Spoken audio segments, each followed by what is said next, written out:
Good evening, everybody, and welcome to tonight's stream.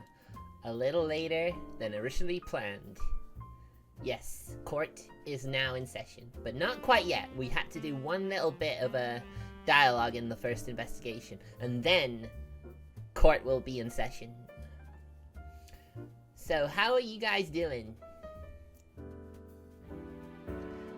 To be honest, I think I need to find, like, a picture of the attorney badge so I can proudly display it and be like, yes, I am an attorney. How could you tell? Is it my badge? Or my crystal in this game, apparently? Apparently, they have crystals. So here we are. Episode 2-2, The Walking Dead. Let's go. Yes, I believe we have to do one last conversation with our client before we actually get to the first court part of the game. Alright, we talked about everything. I suppose we could explore the jail. There's only one locked door that leads into the cell. The door seems to be locked by some kind of magical mechanism. Well, this is a world of magic, so I'm not surprised. Magic can be very convenient. Lit torches are hanging on the wall of the cell. It seems a bit irresponsible to put a potentially harmful item in here with the prisoners. I mean, magic crystal, maybe? But perhaps the Inquisition doesn't care. Very likely. Oh wow, look at that. A view of your moonlit sky from your jail. The cell has a barred window. Even if a prisoner somehow broke through the bars, there's a potential 3-story drop. You doubt that Wallace would try something like that. Yes, our client is called Wallace. There you go. Repario Arcanum. Yeah, I know that there was no point doing it here. But whatever. I just thought I'd do it. Just so you could get to hear there's actually voice acting. Just a little bit, though. Alright. Do I need to present something to him or something? I'm not entirely sure. I can't remember what I'm supposed to be doing. There you go. If I could cut out that attorney runestone and basically replace the one on my mantle with it, that'd be cool. An alchemist and an attorney. Multi-talented, that's what I am.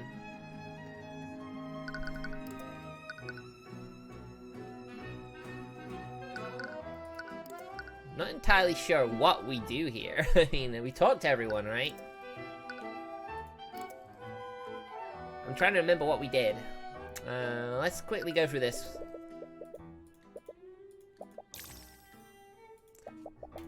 Yeah, I'm pretty sure if we do all this, sure.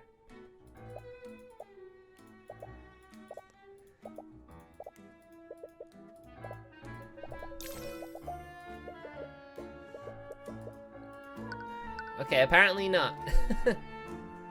I'm also a part-time freezeria worker. Don't forget that.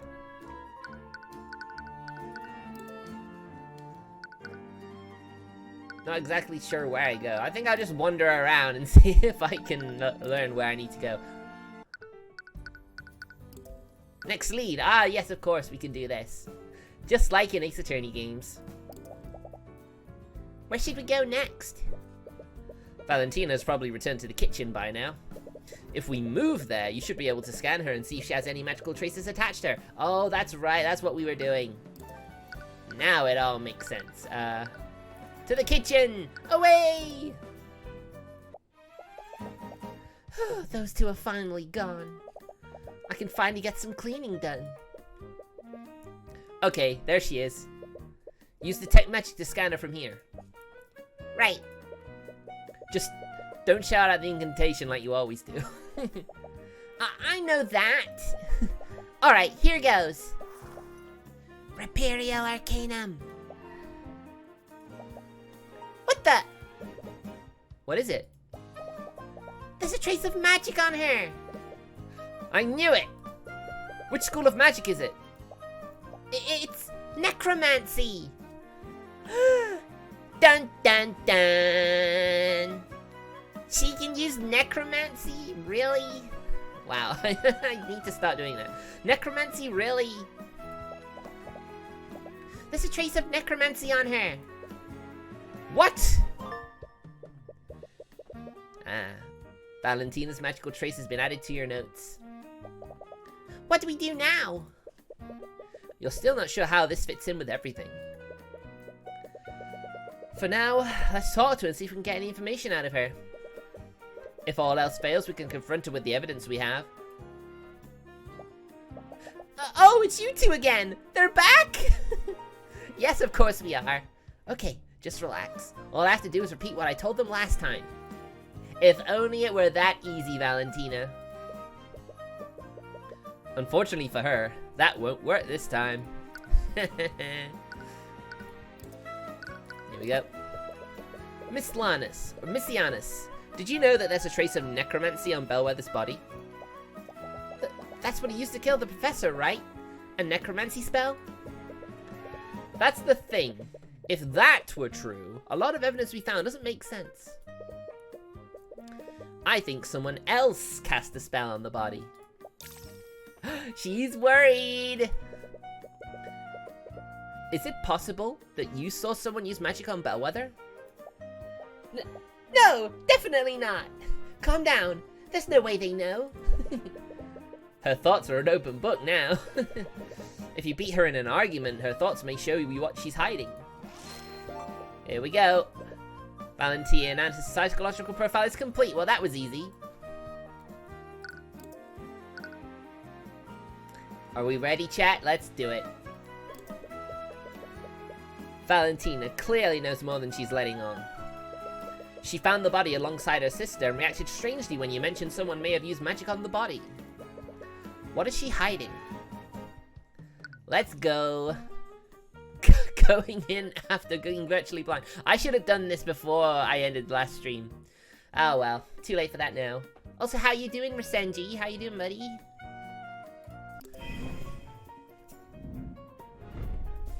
Argument! Miss Ianus, from the very beginning, I felt like you've been hiding something from us.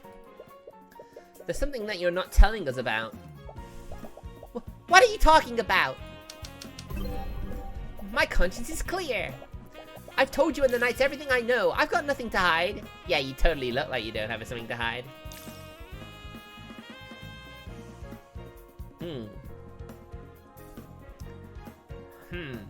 Let's take a look at her profile. Valentina is more concerned with protecting herself than doing the right thing. She will continue to hide her secrets unless she thinks that that doing so is dangerous for her. She sees Wallace as a villainous necromancer and will not feel pity for him. Intuition.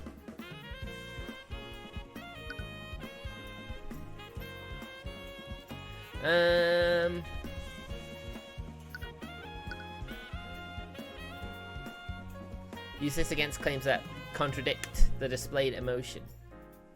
Empathy? Haha, I got it! Miss Ianus, it's clear to anyone how nervous you are. I can practically see the fear you're emanating right now. Just tell us the truth. I'm good, just a bit sleepy. I know that feel, buddy, I know that. Only getting like 6 to 4 hours sleep every night? Yeah, I can definitely relate.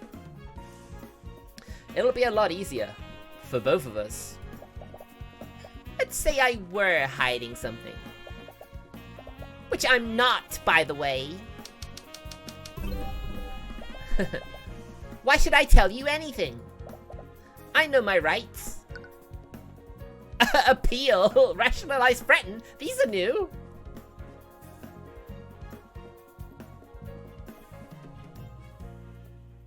She's more concerned protecting herself. Yeah, threaten her. Yeah, threaten. Oh, wait, wrong emotes. No, these are all wrong. Threaten her. Yes, threaten her. You've already given your statement to the Inquisition. If the truth comes out, what do you think they'll do when they realize you lied to them? See, she's more concerned about protecting herself. Gotcha. Who are you protecting, Messianus? You talk a big game, but I bet you can't actually prove anything, can you? You think I'm lying to protect someone? I don't even know any mages. And I definitely didn't see anyone use magic on the body.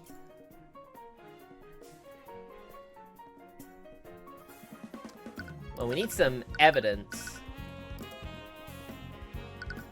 Guess we gotta have a quick look.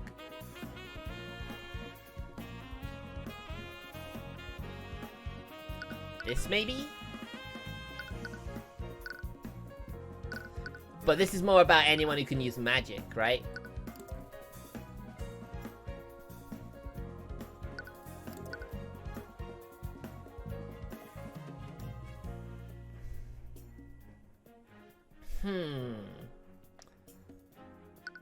Alright. Profiles. Just that she's a kitchen staff.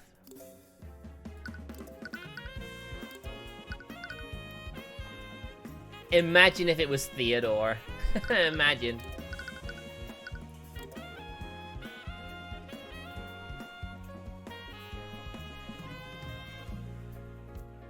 Someone cast a necromancy spell on her. I guess that would be right? Yeah, nice one, Risenji, thank you. You can't hide the truth from us, Messianus. What? You said that you've never even seen a necromancy spell before. If that were true, then why is there a trace of necromancy on you?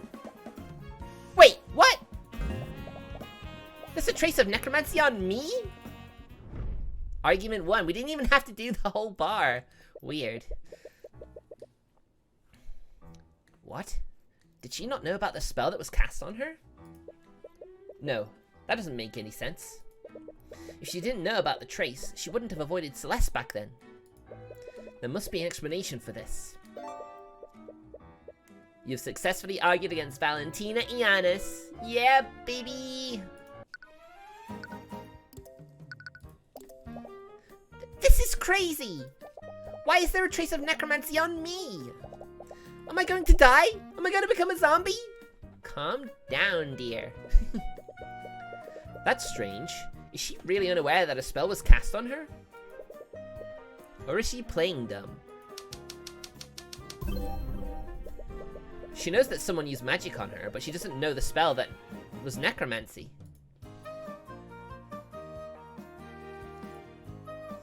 Alright, the spell cast on Valentina. Well, it's necromancy, so the spell was necromancy, so it couldn't be hit her.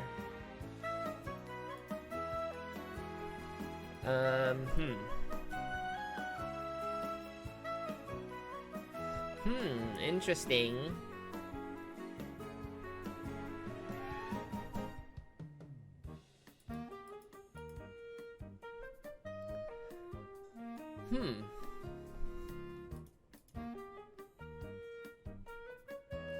The spell cast on Valentina healed her? Haha! Calm down, Messianus. Not all necromancy spells relate to the undead. Healing spells are also from the school of necromancy. Healing spells? Oh, it was from that time she healed that cut. She? That implies that she knows a mage who studies healing magic. Could that person be a student here? Sorry, I just remembered there's something I have to do. I'll be right back.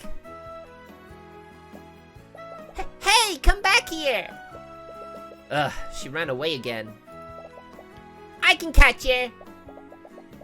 There's no way she can outrun me! I don't doubt it, Celeste. No, the Inquisition is still stationed around the surrounding areas. They'll probably intervene if we start harassing one of the witnesses. Ugh, that's true. But we weren't able to learn anything. Actually, I did learn one thing. She has a friend who cast a healing spell on her. Really? How'd you figure that out? Good deductive reasoning. Yep. I can deduce stuff. Wow. Well, healing magic is also a form of necromancy, right? I guess that explains the trace on her. It's a good thing we know Wallace. Otherwise, we might have also thought that a necromancer was trying to kill her. Wait a minute. That's it! What? Did you figure something out?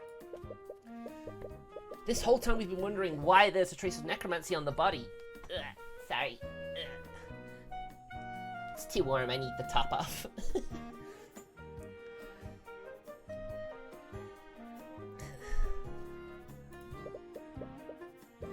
It isn't because someone attacked Belle with a necromancy spell.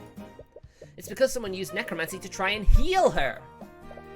Oh, I see. It doesn't matter what type of necromancy spell someone uses. Spells from the same school of magic leave the same type of trace. It's not just that. The body clearly has blood on it. What would happen if someone used a healing spell on a wounded body? It would close all of that body's wounds. In other words, it would remove any cuts and bruises. And being a cheater, hey, what do you mean by that, Rosenji? Well, interrogating Valentina may have been a dead end. But it still gave us just what we needed to win this case.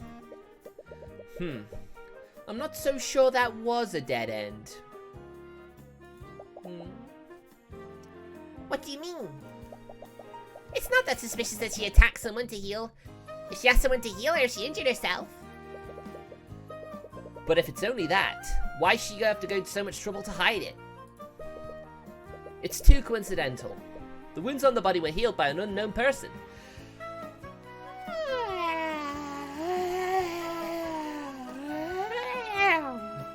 I'm so sorry. Tyrion cheating with his Eye of Horus, I guess that is true. And the person who found the body is hiding the identity of a healer. They have to be the same person. I guess that makes sense. So, what do we do now? Valentina is definitely onto us. I doubt we'll get a third chance to speak with her. Hopefully what we have now is enough to acquit Wallace. I don't think so. You've done everything you can. Use what you've learned to poke holes in the prosecution's case. And if that doesn't work, you can drag Valentina onto the witness stand and pull the truth out of her. I guess we have that option too. You just hope that what she's hiding is enough to acquit Wallace. It'll never be enough to acquit them. Never. I demand to know why you're still holding onto my rapier. It's a precious family heirloom and I want it back. It's Vice. It's Vice from Ruby. Oh my goodness, that's what I get. She's got silver eyes and everything, just like she does. It's evidence in the current case. Evidence? The professor was killed with necromancy. Was she, though? Why are you asking me? You're the one who's investigating this. I suppose it doesn't matter. Just know that I will bring her murderer to justice. No matter who it may be. Wow, snooty. Very snooty. Here we go. Here we go. Finally. You can say it again now, Risenji. Alright, it's time for the trial. Just take deep breaths and relax. Hi, Tyrion! Ah! Celeste! Don't sneak up on me like that! Why are you so nervous? It's not as if this is your first time defending someone. I love that face. That face of, are you kidding me? Are you serious? I can't help it! There's something about this building that just fills me with anxiety. Ugh, it's too bad Ruby couldn't make it. I'd say that you should calm down for Wallace's sake, but... There's so many people here! And they're all staring at me! Their eyes are prying into me like the pack of flesh-eating maggots! I don't like that. Don't say that again, please, Wallace. Gross. I agree, Celeste. That is totally not uncalled for. Don't worry, Wallace. Our investigation revealed a lot of weaknesses in the prosecution's case. We have a strong case for your acquittal. Okay. Come on, Emil. Wake up. Wake up.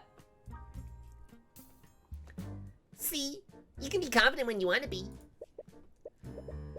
It's strange. Something is calming about Wallace's anxiety. Oh no. It's like he just absorbs the tension out of you and into himself. Weird. Here we go. You ready for the judge's voice? Court is now in session for the trial of Wallace Nightgrave.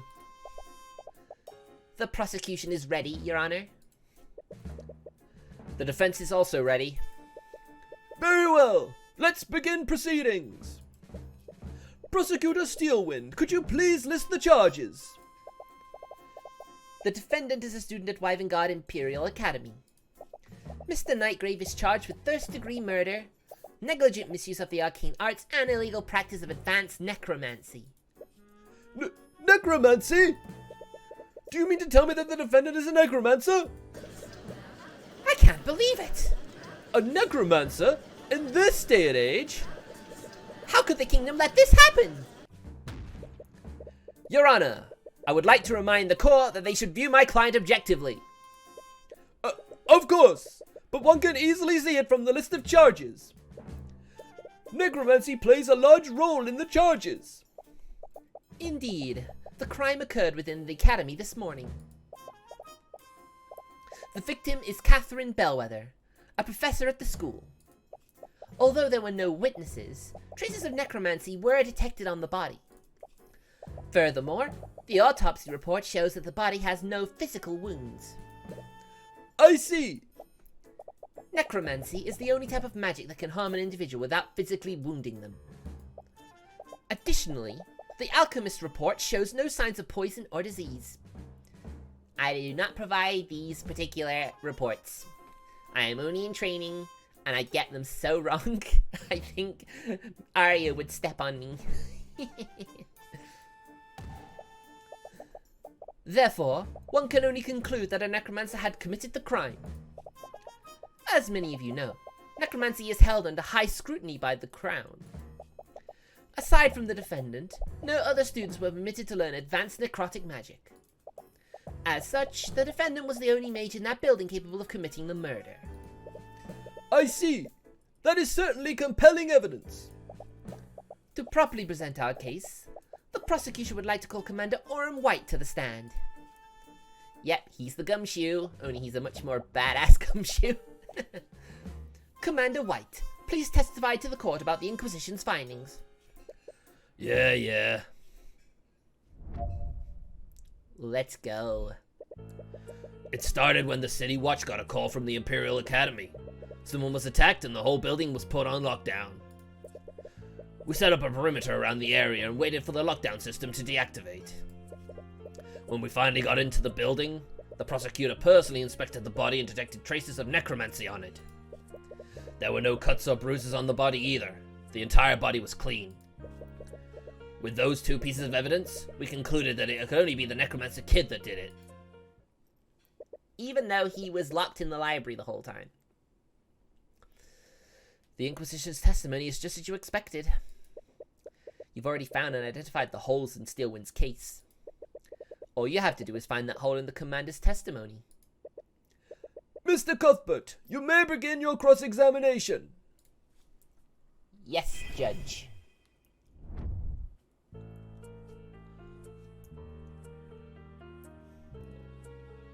Press. What time did the call come in? A little after 3 p.m. It was a few minutes after the murder was discovered. Right. You remember that was around the time the lockdown occurred.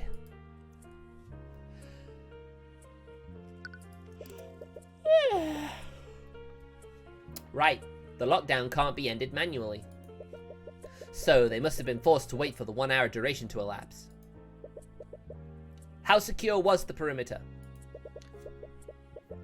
Is it possible that someone slipped past you? The Inquisition was working in conjunction with the City Watch and the King's Guard. With that many people at the scene, it's very unlikely that anyone escaped unnoticed. True, for better or for worse, the kingdom will act quickly to protect a building filled with nobles.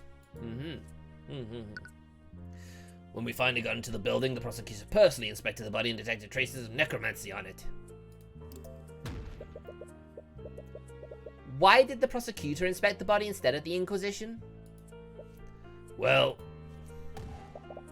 how I conducted the investigation is irrelevant to the proceedings.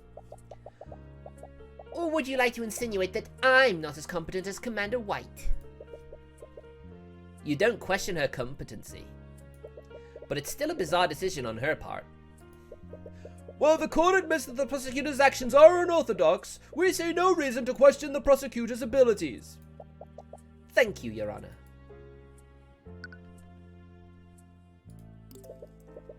How carefully was the body checked?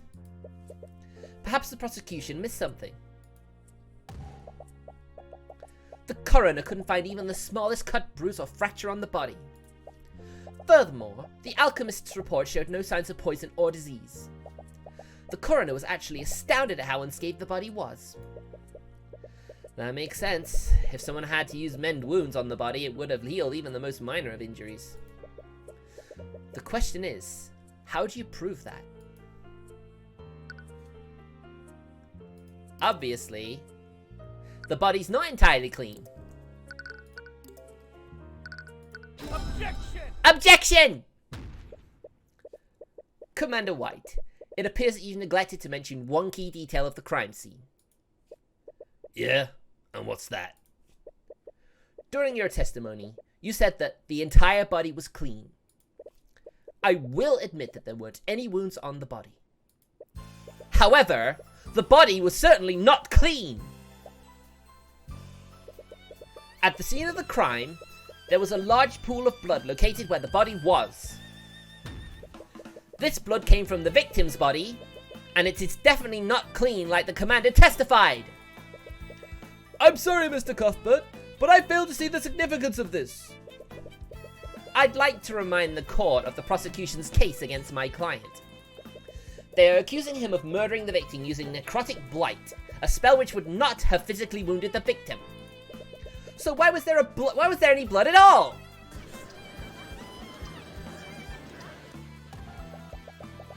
Let's not get ahead of ourselves. The fact still stands. There were no wounds on the body, nor were there any reports of poison or disease on the autopsy. There are clearly magical elements in this case. But Catherine Bellwether was clearly bleeding profusely at some point. How else would there be a bloodstain on the body? Do you have an explanation for that, Miss Steelwind? No. I'll admit that the prosecution doesn't have an explanation for that. And while I do find the circumstances questionable, all other evidence clearly points to the defendant. If the victim wasn't killed with necromancy, why was there any trace of it on the body? Which spell would leave a trace on the necromancy? Well, duh. I'm glad you asked. I'd like to present a spell that could have left a trace of necromancy on the body. Spells.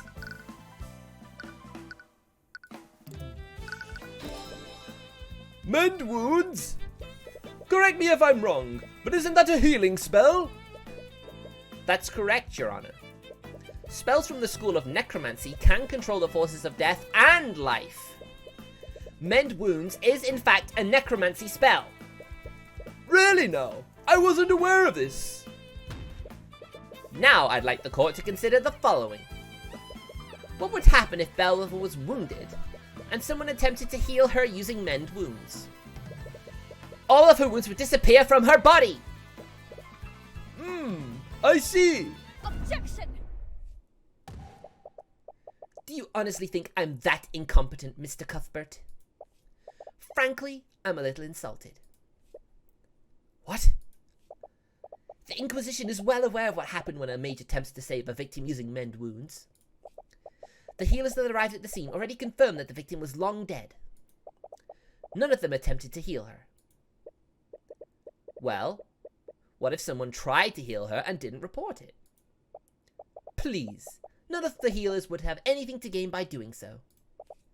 In fact, as a necromancer, the defendant would have easily carried out the described scenario. He could have cast mend wounds on the victim after murdering her and to confound the investigation. At the end of the day, the burden of the proof is on you. But if you could just find out who healed the body, the case is yours. And whoever this healer is, Valentina definitely knows her. In fact, it is relevant because you can impugate the proof. What do you mean by that, Senji? Quick drink, though. I am sweltering. Having a hot bath during the summer is not nice. You keep warm after.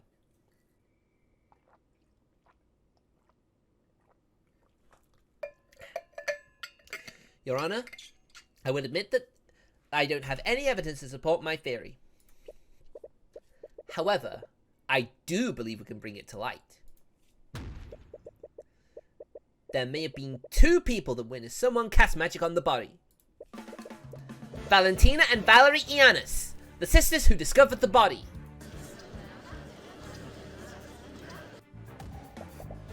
This is nonsense. We've already questioned those 2 witnesses extensively.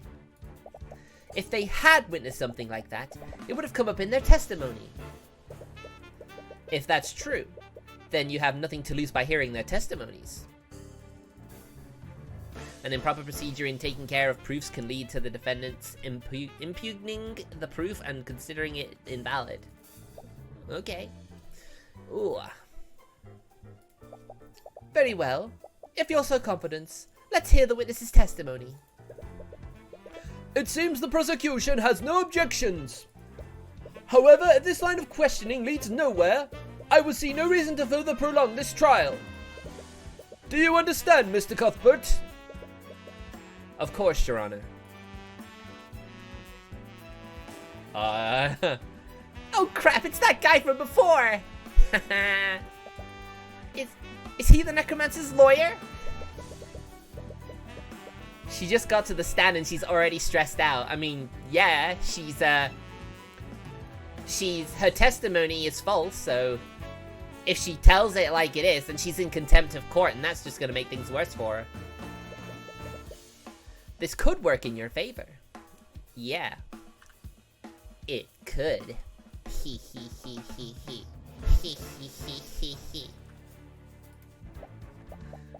Witness, please state your name and occupation for the court. My name?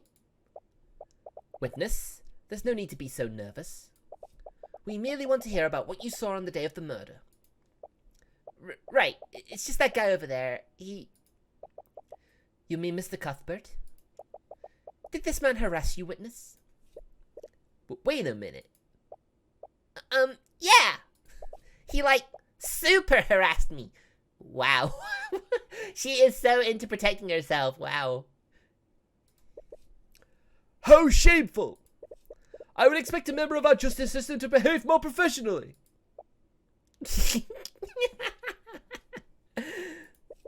Oh, shut up. Anyways, please state your name and occupation for the court, Miss Iannis. Just calm down. He can't prove anything. My name is Valentina Iannis. I'm a member of the kitchen staff at the Wyvern Imperial Academy. As I recall, you were the one of the witnesses who discovered the body. Apparently, the defense finds your involvement suspect. She's an open book. That's the worst part about her. You don't want to tell her a secret. She can't keep it. Rest assured, Miss Iannis. In this courtroom, you will be protected from Mr. Cuthbert's, harassment. Ugh. Now please testify to the court on what happened that day. Yeah. Here we go. I was walking with my sister in the West Wing when we noticed something in a nearby classroom.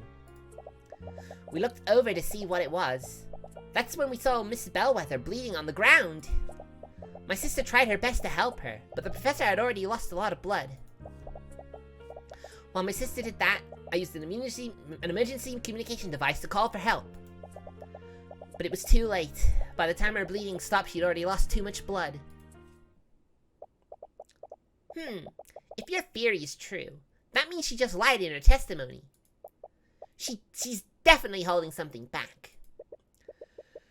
She definitely saw more than she's letting on. You just need to prove it somehow. Mr. Cuthbert, you may begin your cross-examination. Alright, it's time to press her. Press her to the wall until she admits she's lying.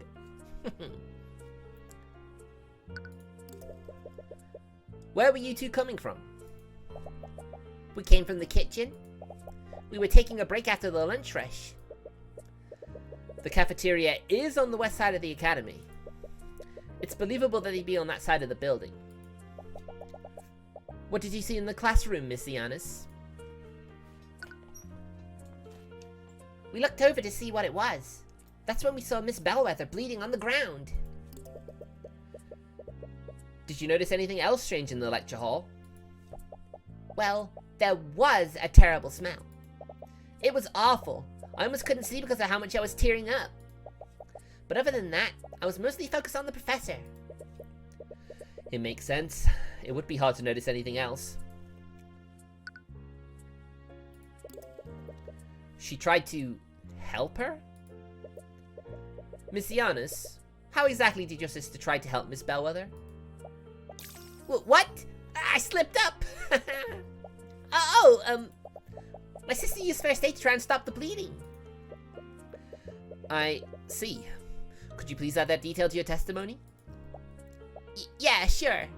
She's already messed up, though. She used first aid and applied pressure to her wound to stop the bleeding. Your sister knows how to use a first aid kit? Yeah, it was covered in our training when we first started working. With all the nobles around, I guess the headmaster wanted to make sure we were prepared.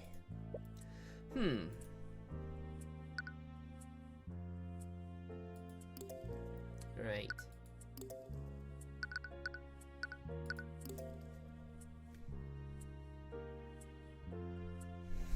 Is this the evidence I need?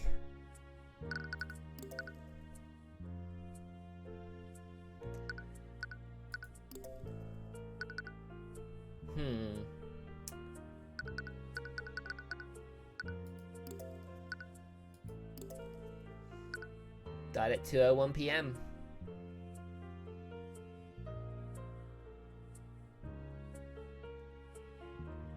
That doesn't really say anything though, does it?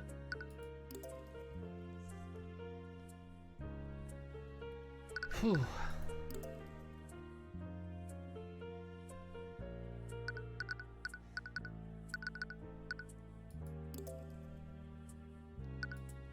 I'm just wondering here. Obviously, when it asks you to add stuff to the testimony, that's when it produces something that's going to make them slip up. I'm struggling.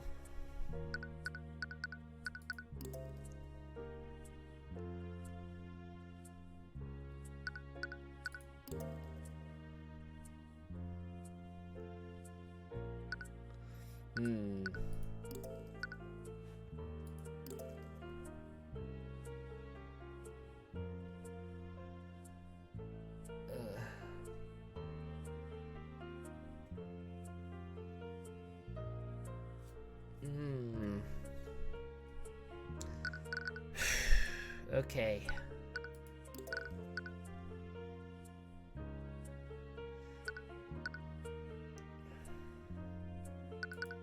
Try the autopsy.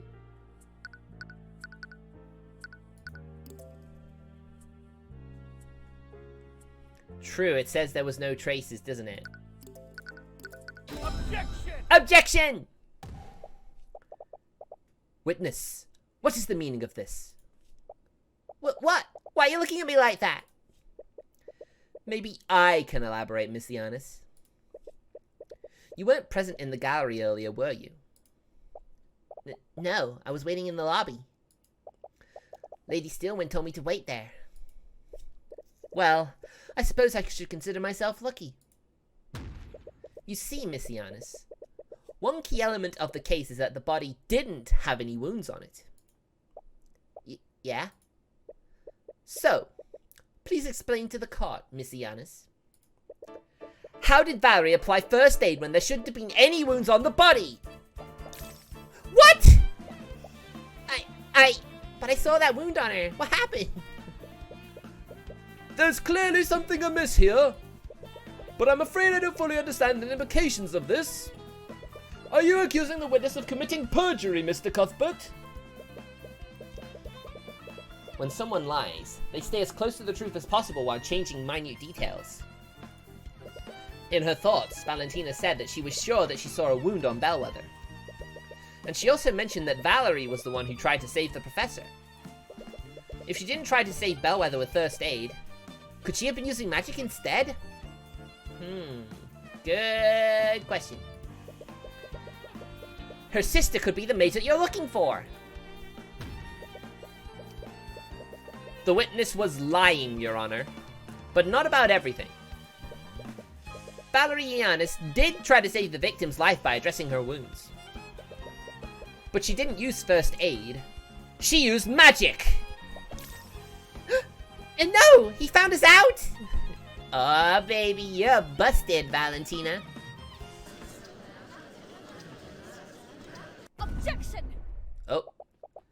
I'm sorry, Mr. Cuthbert, but your theory is completely flawed. How so, Miss Steelwind? Well, it's quite simple. We've already verified that neither of the sisters are mages. What? Wait, how can you be so sure? During the investigation, we had both the Giannis sisters attuned to a spell compendium. It's standard procedure for the Inquisition to when interviewing witnesses. Then that means... That's correct. Neither of the Giannis sisters could attune to a compendium. Ha! That's right. The Inquisition checked us both, but you're happy and scared. You're still scared for some reason. Neither of us are mages. Phew, that was close. Damn it. Were you wrong about Valerie being a mage then?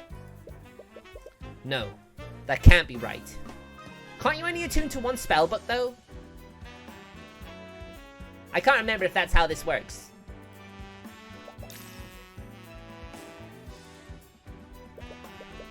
Her thoughts said, he found us out. That means that you were on the right track. Valerie has to be the mage you're looking for. Celeste, is it possible for a mage to hold a spell companion and avoid attuning to it? No, it just needs to be on their person. When I was arrested, the Inquisition also made me attune to one of their spell compendiums. They were really careful to make sure that I did the attunement correctly. There's no way a mage could avoid attuning to a compendium with them watching you. Right. Commander White may be negligent sometimes, but even he isn't that careless.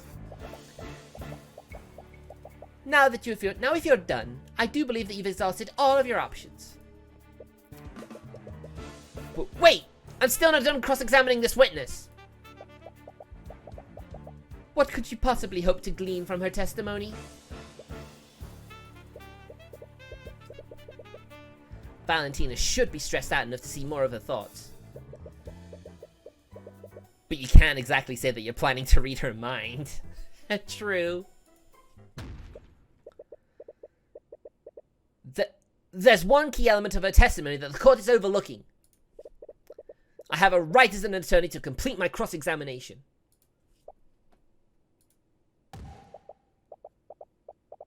Your Honor, the defense is clearly trying to buy time. I might be compelled to agree with you. However, I'll also admit that some elements of the witness's testimony are quite peculiar. I will allow the defense to perform one more cross-examination. That was close.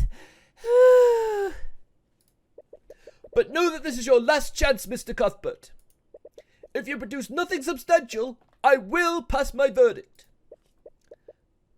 Of course, Your Honor.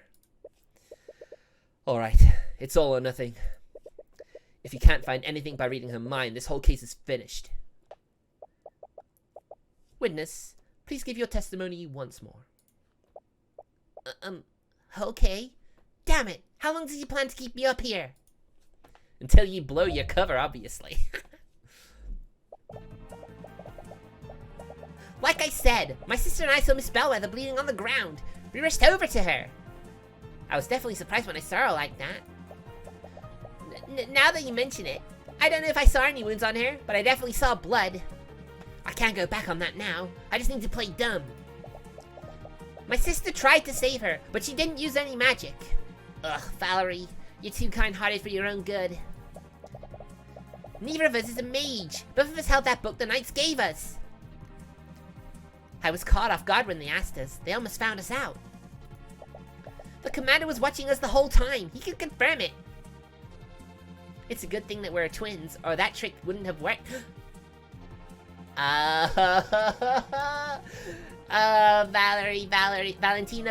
Valentina. You really shouldn't be thinking to yourself. I mean, it's not like you'd expect someone to read your thoughts, but still. What are we going to do? They have pretty hard proof that Valerie isn't a mage. Valerie is the mage we're looking for. I'm sure of it. I'm just not sure why they felt the need to lie to the Inquisition. And more importantly, how did they trick the Inquisition? They probably, pretended... She probably pretended to be Valerie, I'll bet.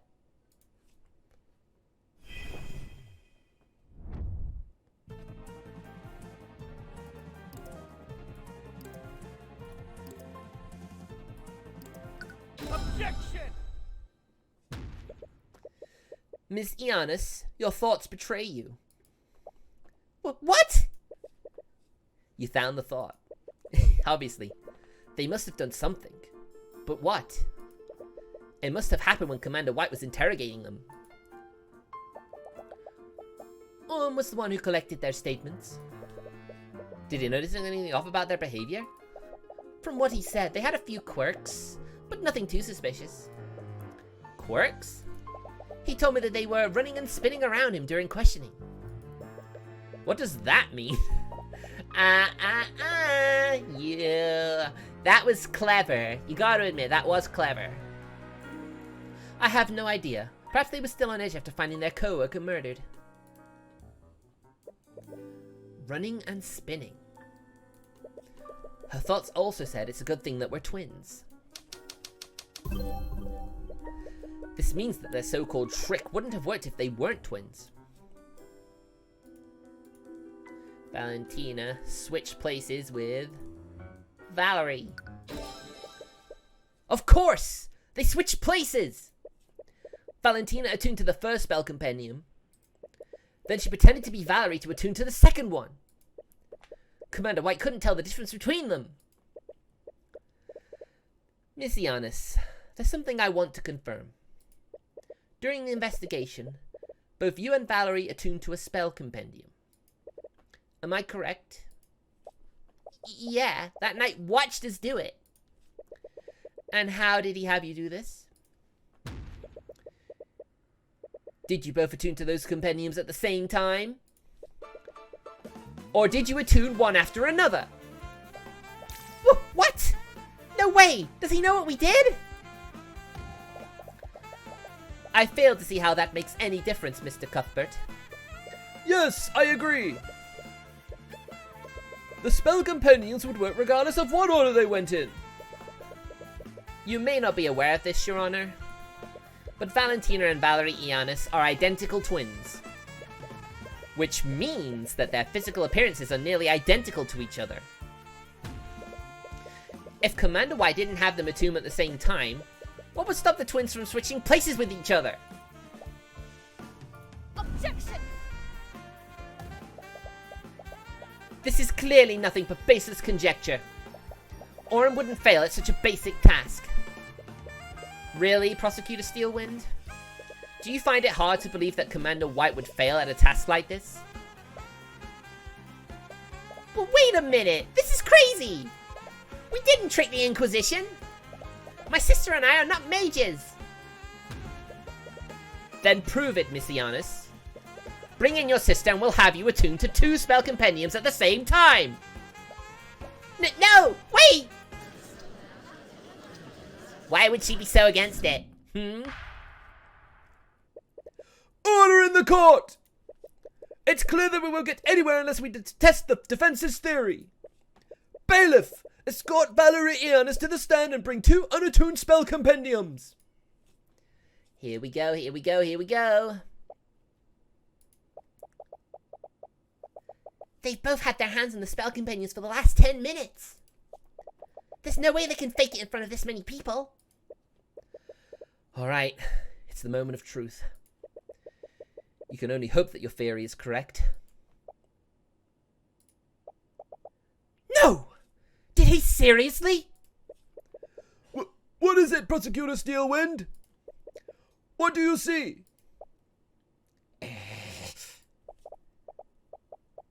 What I see is Commander White seeking new employment in the near future.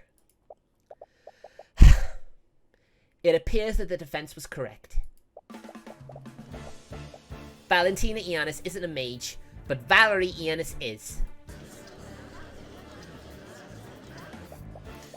What's more, Valerie Iannis' spell compendium contains the Mend Wounds spell, which makes the defense's theory entirely plausible. But please, just allow me to explain. We should allow you to explain what, exactly?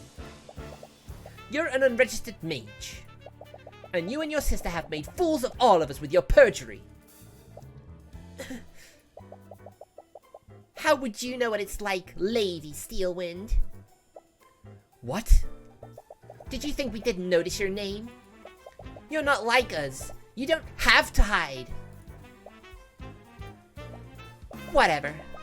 This whole situation has gotten out of hand. I didn't think hiding it would cause so much trouble. And I won't let someone go to prison because of me, even if he is a necromancer. Please, let me testify about what I saw.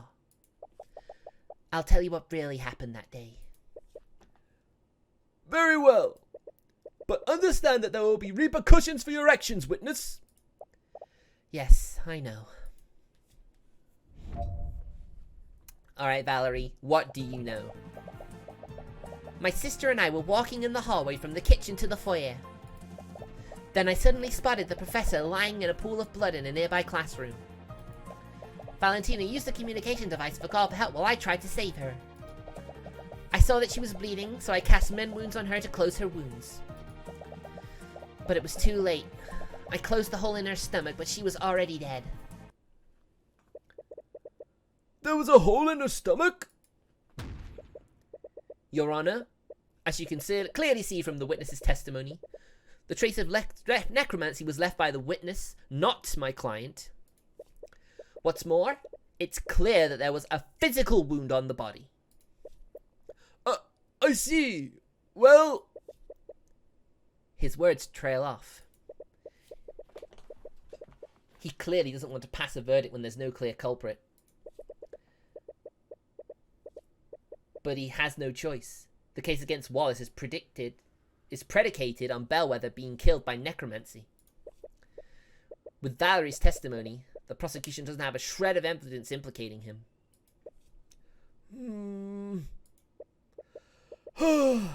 Very well. The court sees no reason to prolong this trial. With these new developments, the court has no choice but to find Wallace Whitgrave not... Objection! Oh, shoot!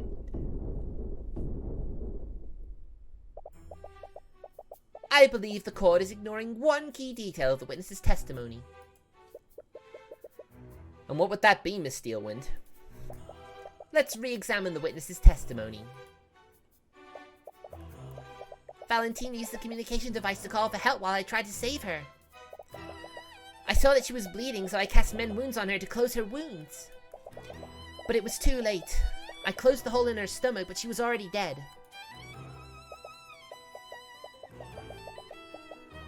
The communication device that Valentina Iannis used logs the time of day during each use. From this log, we know that Valentina used the device at 3:04 p.m. This was an hour after the time of death.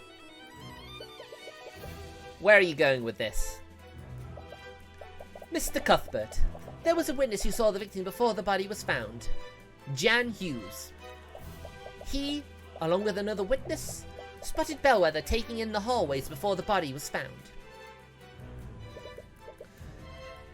I was cleaning the halls. Bellwether knocked over a vase. There were shards and dirt everywhere. It was probably 20-30 minutes before the twins found the body. 20 to 30 minutes before the body was found. Do you see the discrepancy, Mr. Cuthbert? Ugh. Wait, that can't be right. Bellwether died more than an hour before the body was found? So how did Jan see her half an hour after her death? I wonder, Mr. Cuthbert. How could one make a dead body move and walk around? No. You can't mean. There was more than one piece of evidence that pointed to a necromancer committing the crime. The defendant murdered the victim and used necromancy to animate her corpse. An undead created within the Imperial Academy? How reprehensible! That's ridiculous. She had a hole in her stomach when the twins found her. Jan Hughes would have noticed that. Animate corpse stops the flow of blood, so she wouldn't have tracked blood anywhere. The defendant is also proficient with illusion magic. But so are a load of people at that academy. And if it isn't necromancy, that opens a whole can of worms. He could have easily used an illusion spell to hide the undead Bellwether's wounds. But another party could have easily used illusion magic to disguise themselves as the victim. If that were true, how did they move the body to the classroom? Miss Steelwind, if your theory is true, it would mean that the murder occurred elsewhere. Would the Inquisition happen to know where? It is the principal. Oh my gosh. You saw the profile when I looked over him, right? It said he's proficient in illusion magic. It has to be him. He had to have murdered her, and he hated her. He was like trapped under her thumb, and he hated that. God damn. I figured it out. Haha. Regrettably, we do not know. Then the prosecution's case against my client is still faulty. You can't convict my client without more evidence? I agree with Mr. Cuthbert. With these new developments, the court sees it fit to suspend the trial for the time being. Ow. We will give law enforcement time to investigate these unknowns. Court proceedings for this case will resume tomorrow morning. Court is adjourned. So close. Although now we know who did it.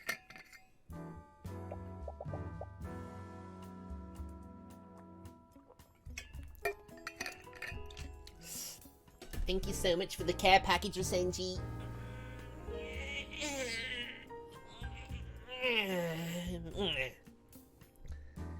Hey, are you feeling okay? A body is seen moving around an hour after death. It clearly wasn't Bellwether, or at the very least, she wasn't alive when this happened. So what was it? Tyrion? There's illusion magic involved. There has to be. But which spell was it? Could it have been illusory disguise? Tyrion! Ah! What? The murderer is none other than Emil Hart. Nani? What? What are you talking about? I'm an alchemist. I don't have any ability with illusion magic. What are you talking about?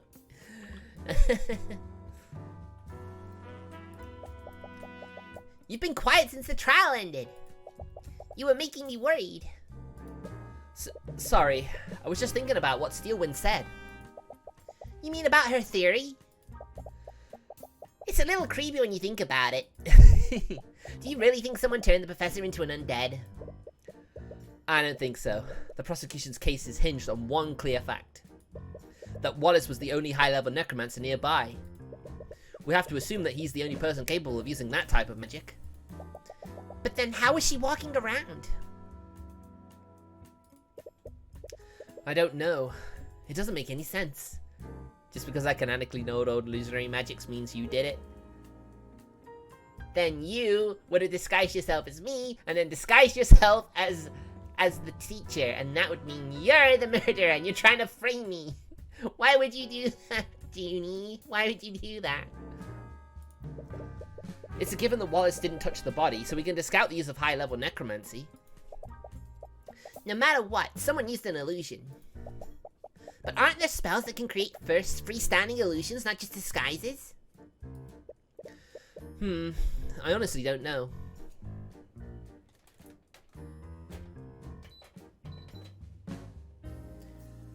What did you miss? Well, we found out that, Valentina had some necromancy magic traces on her body.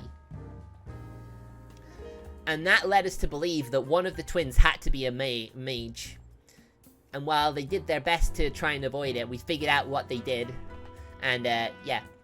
It looked like we were going to acquit Wallace, but then, you know, the prosecutor brought up another possibility. Albeit less likely to convict Wallace, because illusionary magic isn't uncommon at the Academy, so, you know. This is my first time hearing all of this. Shame you can't look back at my VOD. Shame you can't look back at the VOD when I'm live streaming. Then you'd be able to get caught up. We need to talk to someone who knows about that type of magic. And we know exactly who that person is. Wait, didn't Eris say that she was studying illusion magic? She might be able to tell us something like that is possible. Is that really a good idea? What do you mean? What if she's the one who created the illusion? Oh no, I don't think she'd do that. What? You're detecting fear from her again. Celeste, are you scared of Eris? What? No! I saw it this morning, too. You always get really scared when she's around. Oh. I thought I was doing a better job at hiding it. You can't hide from the Eye of Horus, Celeste. Sorry. It's not based on anything real, but... For years, I've been working as a mercenary. When you do that kind of work, you build up an instinct to sense danger. You kind of have to if you want to stay alive. Sorry, I never knew. Tyrion, I fought literal monsters and barely escaped with my life. But when I'm near Eris, none of those creatures come even close. Eh? What does she mean? I get this feeling. It's like I'm in front of a predator that I couldn't ever hope to be. Just like you can't hide from my eyes. Why would I want to hide from your eyes, Junie? Every instinct I have tells me to run whenever she's close by. Really? But she doesn't seem that dangerous. I know. I think maybe I'm just anxious or something. I should know better than anyone not to judge people by their appearance. Sorry, forget I said anything. If you think we should talk to her, then we should do that. You're not one to discount Celeste's instincts. She's always been reliable. And if Eris is making her scared, that must mean something. But if Eris really is that dangerous, then that's all the more reason to talk to her. That's true. But aside from that, there was also something else that the prosecutor said. Mr. Cuthbert, there was a witness who saw the victim before the body was found. Jan Hughes. He, along with another witness, spotted Bellwether walking in the hallway before the body was found.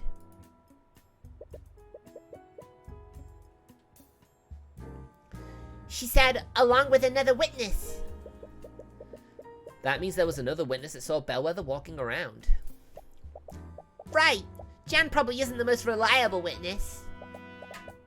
So talking to that other person might help us figure out what happened. But do you think Steelwind will tell us who that witness was? At this point, we won't lose anything by trying. In any case, it looks like you have your work cut out for you. Oh, goody. So where should you start first? Where should we start first, I wonder? Ooh, the cemetery. Oof. If you're wondering what that click was, it's a part of my desk. It seems like they should be secure, but they move around so easily. It's really annoying. I feel like it shouldn't.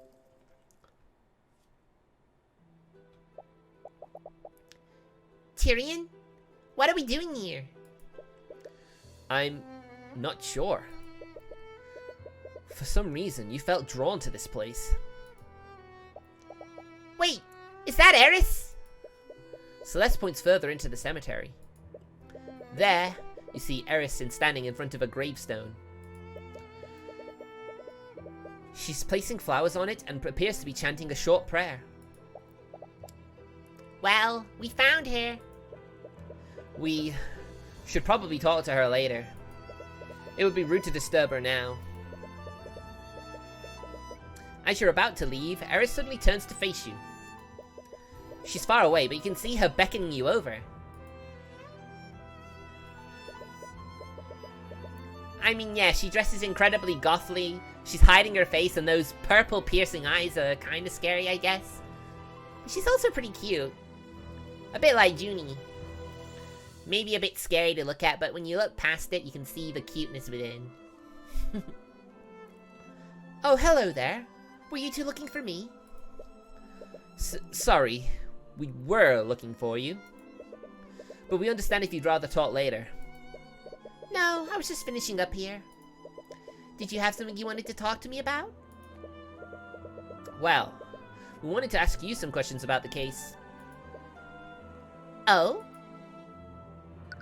Alright then, Eris. Were you there at the trial? That was my first time watching a court trial. You were truly remarkable. Thank you. Were you in the gallery?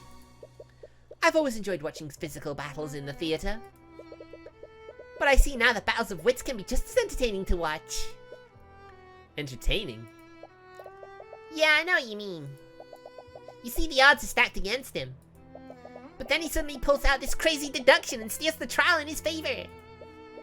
I've never really thought of it like that. But I'm sure it's far more entertaining to be the one making the deductions. I'm not really sure what you mean. I practice law so that I can help those persecuted by the justice system.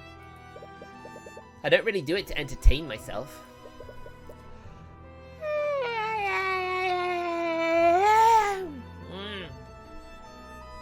But is that really true?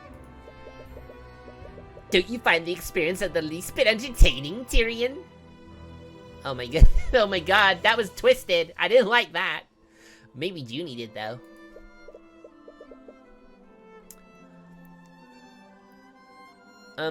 I wouldn't really put it that way. You're far too modest. You save people from the clutches of death. To your clients, you might as well be a knight in shining armor. She just like me, for real, for real. Fair enough. Earlier you said that you were studying illusion magic. The glitch there looked nice. That was definitely sort of young Gaia vibes from that particular glitch. I am. Did you want me to talk about the prosecution's theory? Yes, actually. How did you know? It was easy to guess after seeing you in the courthouse. Anyways, disguising as an undead with an illusion is definitely possible. And as Lady Steelwind said, illusory disguise would be the best spell to use for that. What if someone created a freestanding illusion? Come on, Ariel! Come on! Stop yawning!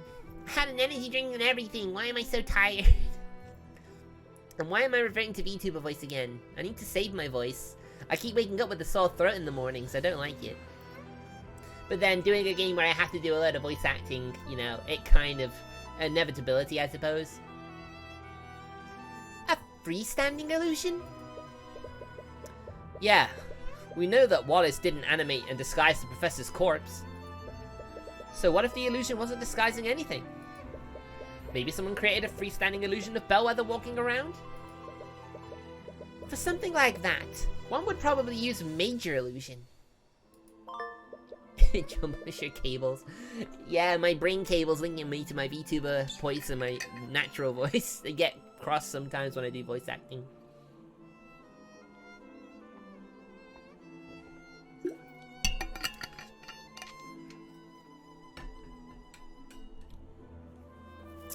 What would that be, Junie? I'm listening. Right, major illusion. Mil-u-sho. That sounds like a Harry Potter spell. Gesture, none. Duration until dispelled. Concentration, yes. Creates a three-dimensional illusion. The illusion can take the form of any object or creature that can be contained in a 10-foot cube. While concentrating, the caster can animate and move the image to a different location within range. The illusion is purely visual and can't be physically touched. Well, that rules that out, because she literally knocked over something, so that can't have been that spell.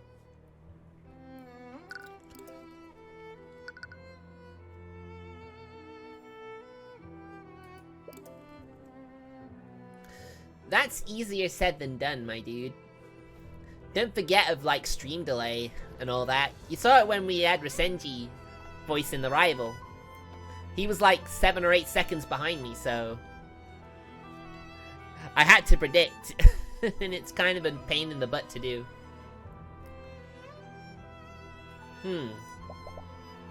What is it?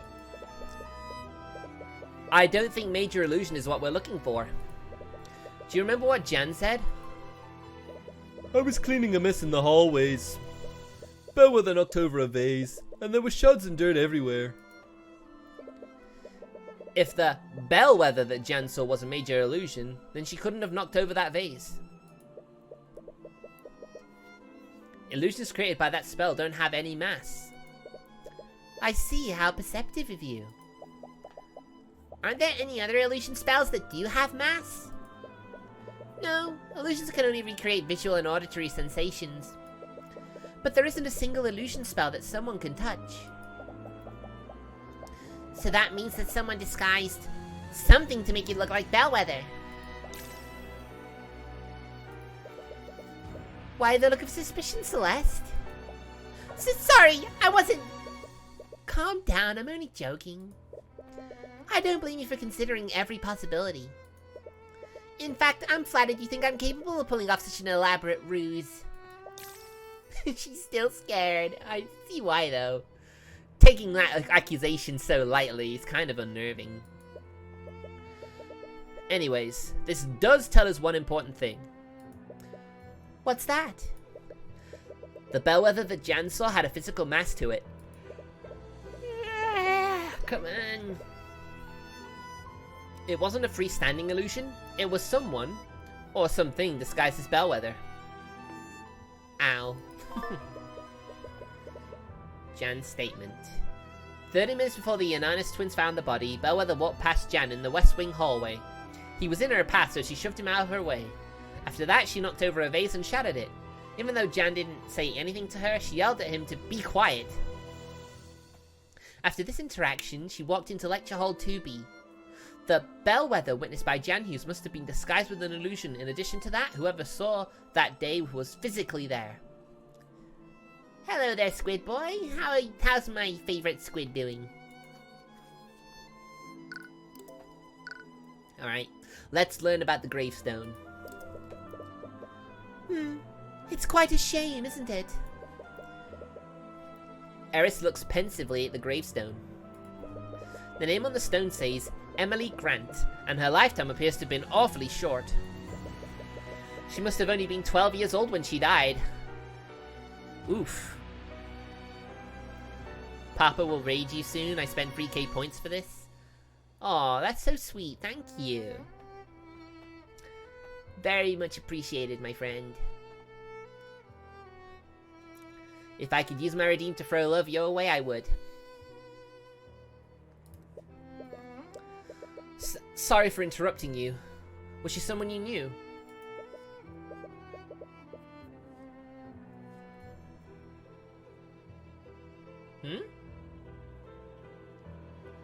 Who adopted a squid?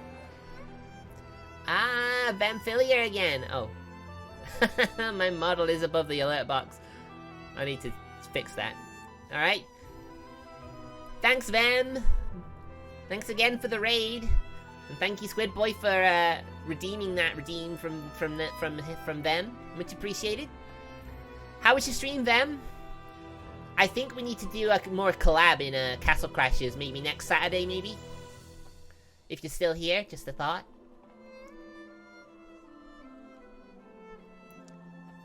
Not personally. I'm here on Wallace's behalf. I guess that's his little sister then, right? Wallace knew her? Wallace joined the Academy as part of a program run by Headmaster Redmond. At the time, the Headmaster was reaching out to mages among the common folk. He had started a program to admit these mages to the Academy without having to pay tuition. Wow, what a very generous Headmaster he is. Both Emily and Wallace were among those mages. Wow, that must have been an amazing opportunity for them. Thank you so much, Squid. Mwah. Thank you. Alright. Thank you again, Vam. If you want to talk about doing another Castle Crashes collab, though, be sure to let me know in Discord, okay? Have a good sleep. Good night. Mwah. Wow, that must have been an amazing opportunity for them. The truth is, neither of them actually cared about learning magic. The real problem was that Emily had a terminal illness. Ah.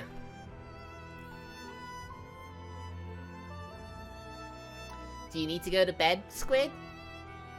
Don't stay up on my account, you know? If you need to sleep, you go sleep. I mean, I know I'm gonna go straight to bed after I finish the stream.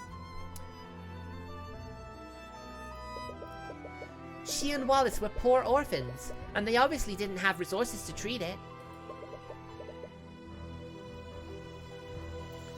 But if they enrolled in the Academy... Aw, I'm sorry about that. I'm sure they'll be on tomorrow, I'm sure they will. I hope so for you, and your sake. The Academy would be obligated to give her medical treatment. The Imperial Academy teaches the best mages in the kingdom. They thought that curing her illness would be an easy task for the Academy's healers. But they were mistaken, I'm afraid. I'm sure you know this by now, but healing spells can only treat wounds. They can't cure illnesses. Emily's condition only got worse over the years, and eventually, she succumbed to her illness. Wallace was furious. He didn't understand why the kingdom was outlawing magic that could save lives. I haven't adopted any squid. What are you talking about, Squid Boy? You're the only squid I know as far as I'm aware.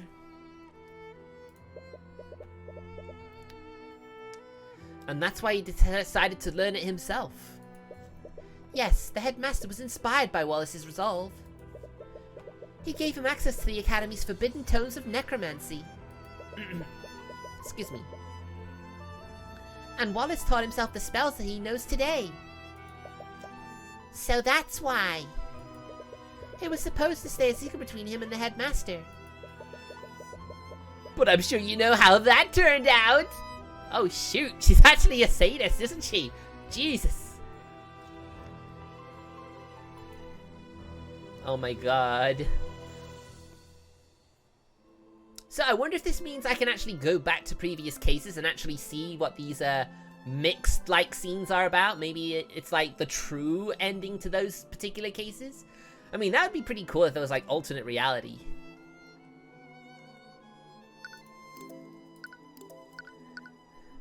Right then, let's go to the foyer.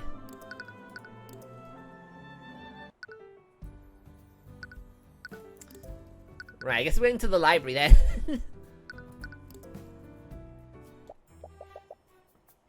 Ah, of course Ari is here. Oh, it's you, Mr. Cuthbert. She definitely uses illusion magic to keep her image. Maybe, that's a good shout. Steelwind? What are you doing here? After what happened at the trial yesterday, I decided it would be best to start my investigation here.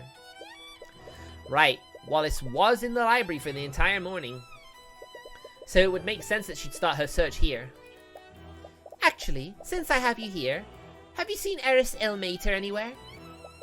It's my understanding that you're both acquainted with each other. Eris? What do you want with her? Imagine being tired, couldn't be me. It me. I am tired. Good night, Squid. I'll see you next time. Have a good night. Mwah. It's not for anything serious, mind you. It's just that Oath of a Commander lost her spell compendium. Now we need her to produce another one for our records. If you see her, please let her know that we'd like to speak to her. We saw her earlier in the cemetery nearby, but I have no idea where she is now. Ugh. Once again, I have to compensate for that idiot's mistakes.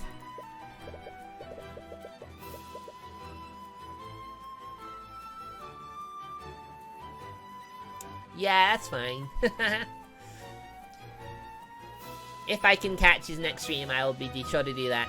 Maybe next time we do the collab. I want to do another Castle Crashers collab with him. Anyway, sorry. Anyways, I was wondering if I could ask you some questions about the case. Very well. I suppose I still need to honor our deal from earlier. I mean, at least it's not like, you know, the ones in the Ace Attorney games where they deliberately hide evidence from us, you know, major pieces of evidence.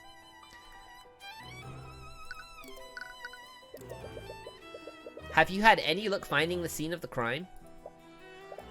Unfortunately, I haven't.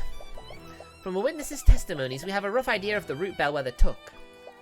But none of the rooms we've checked have any sign of a struggle. Why are you so sure that a struggle happened? I'm mainly basing that off of the Iana's sister's testimonies. She's no Von Karma, that's for sure. Absolutely.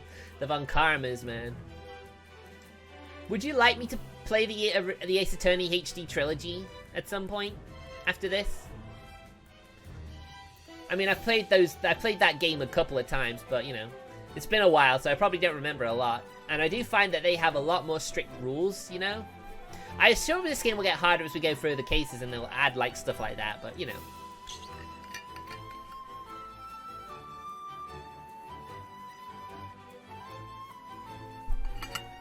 Oh my goodness. Emil's a very thirsty boy today. Valerie, in particular, noticed that the bleeding came from a wound in her stomach. Regrettably, the body's wounds were mended, so we can't determine what kind of weapon the murderer used. But you guys were keeping this lady's rapier, like, from her, claiming it was evidence of some sort. Are you sure it wasn't that? I mean, I'm sure if a rapier hit a major artery, it would bleed like crazy. But is there one in the stomach?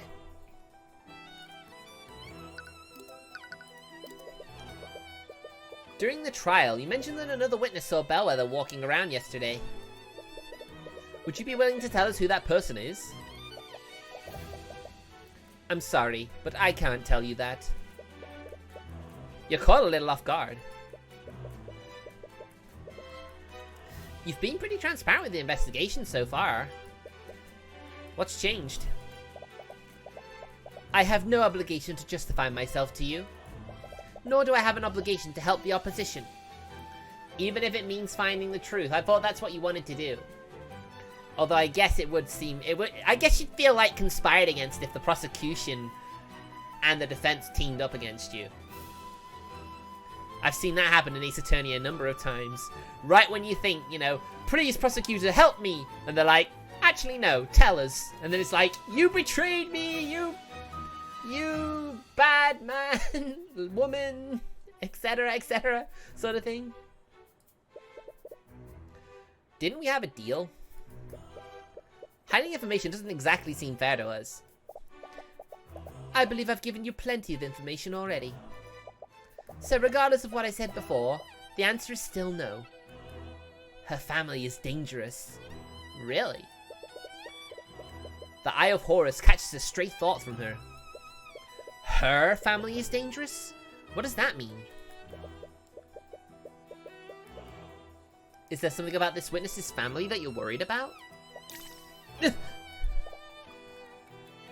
No, this could be a feint. I'm sorry, but you'll have to try harder than that if you want to bluff me.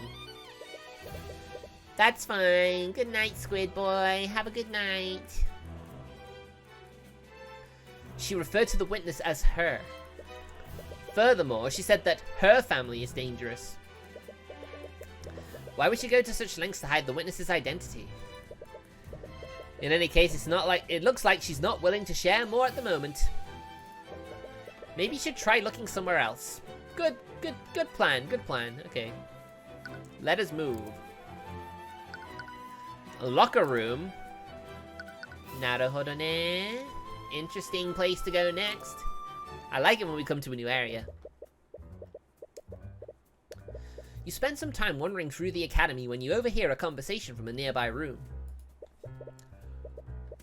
Oh, what was his voice again? Oh. From what I understand, Miss Steelwind has already moved the investigation elsewhere. How long must I wait before I can retrieve my things?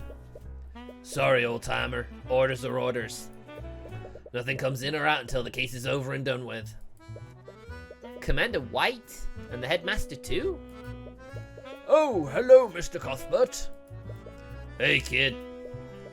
In any case, there are other matters I must attend to.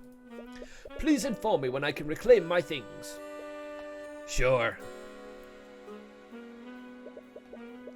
It looks like Commander White is standing guard in front of this locker room. And it doesn't look like he's conducting any sort of investigation. He's in the corner. He's being disciplined. Is he here on Steelwind's orders? He might be able to tell you who the secret witness is. I don't think he will. I mean, maybe his thoughts will betray him, but other than that, no, I don't think he will actually say anything. What was the headmaster talking to you about? Supposedly, he had some items stored in one of the faculty lockers. The problem is, Steelwind said no one gets in or out of this room. Except for her and you two, apparently. She wouldn't even let the other knights in here. Really? Is that normal? Nope, but things rarely are when she's calling the shots. Why would she give you access to the crime scene if she wasn't even letting the knights in? It's very strange, isn't it? With the exception of you and Celeste McCoy, Prosecutor Steelwind isn't allowing anyone inside the key areas of the Academy. She isn't even allowing the Knights of the Inquisition within these areas. She appears to be conducting the investigation single-handedly. I don't know what her deal is, but she's been acting strange lately. She's been real paranoid, that girl. Frankly, I can't tell what's going through her head.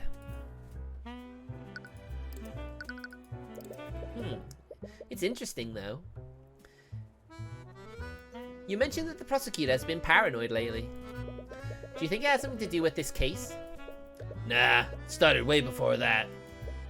Lately, she's been using the Inquisition to investigate a lot of non-magical homicides. What? Wouldn't it be easier to work with the relevant law enforcement for that?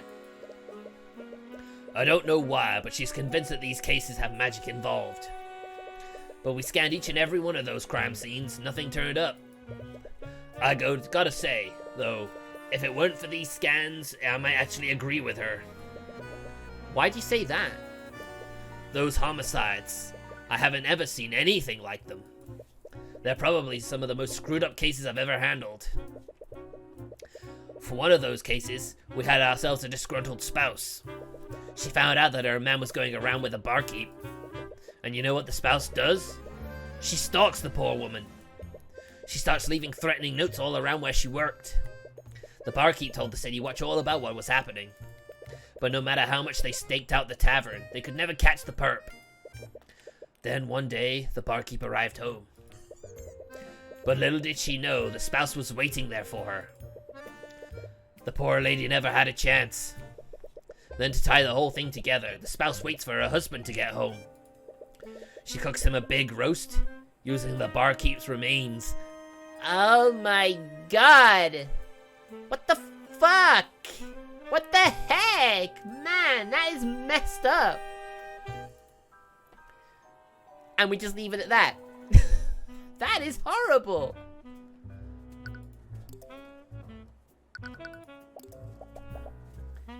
Wow, that story is pretty. I know. Steelwind thinks someone developed a new type of magic that can control people's minds. And these homicides were some kind of sick test run. Oh shoot, is that what these glitches in the Matrix are? Magic that can control people's minds? But wouldn't Mage Blight make more sense? Mage Blight? When a mage overuses their magic, it can have pretty bad consequences on their mind. They temporarily lose grip of reality and begin seeing things that aren't there. When a mage becomes like that, it almost never ends well. They enter a frenzy and begin firing spells randomly, which only makes it worse. I've seen this happen in other stories. I mean, yeah, I'm sure it's not an original concept by any means. I've seen my fair share of mage blight cases, and this isn't like that.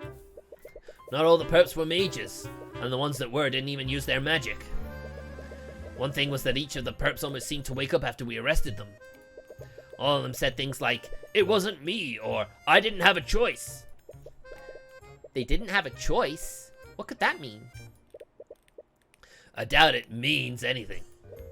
Sometimes people can't face the things they've done. It's easier to say that you had no control than to take responsibility. Fair point. It's just like Valentina. She was all about self-defense, wasn't it? You wonder if you can mislead the commander into revealing who the secret witness is. I hate doing his voice, though. It's incredibly grating on my vocal cords. During the trial, Miss Steelwind mentioned that someone other than Jan Hugh saw Bellwether walking around. Have you seen them around lately? We wanted to speak with them. Ha! Nice try, kid. Well, it was worth a shot. Honestly, I couldn't tell you if I wanted to. I don't think anyone other than Steelwind knows who the witness is. I sure as hell don't. What? She's even hiding it from the Inquisition commander? What, huh? Junie, what are you talking about? What do you mean I'm tasty? What? Huh? Why is she being so secretive? It looks like the commander doesn't know who the secret witness is either. This is getting us nowhere. Steelwind's behavior is strange, though. Perhaps you could try analyzing her behavior? Yeah. If you do that, you might be able to find a way to convince her to help you. Okay, Steelwind's behavior has been strange this time around. She's hiding elements of the case, even from the commander. Anyone can tell that she doesn't have much faith in him. I'm standing right here. Don't take it in offense, Mr. White. Don't worry about it. He's just, he just gets too into his own thoughts, you know? It's fine, don't worry about it. But this is the first time I've seen her hide key details of a case from him. What is motivating Steelwind to keep secrets? There has to be a reason why she's being so secretive. Paranoia. Her actions must be driven by paranoia. She's been hoarding information about the case. There's only one reason why she wouldn't utilize the Inquisition like she usually does. It's because she doesn't trust them. I hate to say it, but that doesn't really surprise me. She's always been standoffish with us. But there is one exception. There are individuals who she's trusted more than the Inquisition during this case. Us too, of course. She let us investigate the crime scenes without any restrictions. Yeah, I never really thought about that. Does she trust us that much? I don't think personal trust is the reason. Why does Steelwind trust us this time? Mr. White's being bullied by everyone. I mean, he's the gumshoe, but he's more of a gruff gumshoe, isn't he, than the actual gumshoe? You gotta make them somewhat distinct from each other. We don't usually interact with her, and she's worked with the Inquisition on plenty of cases that we weren't even involved in.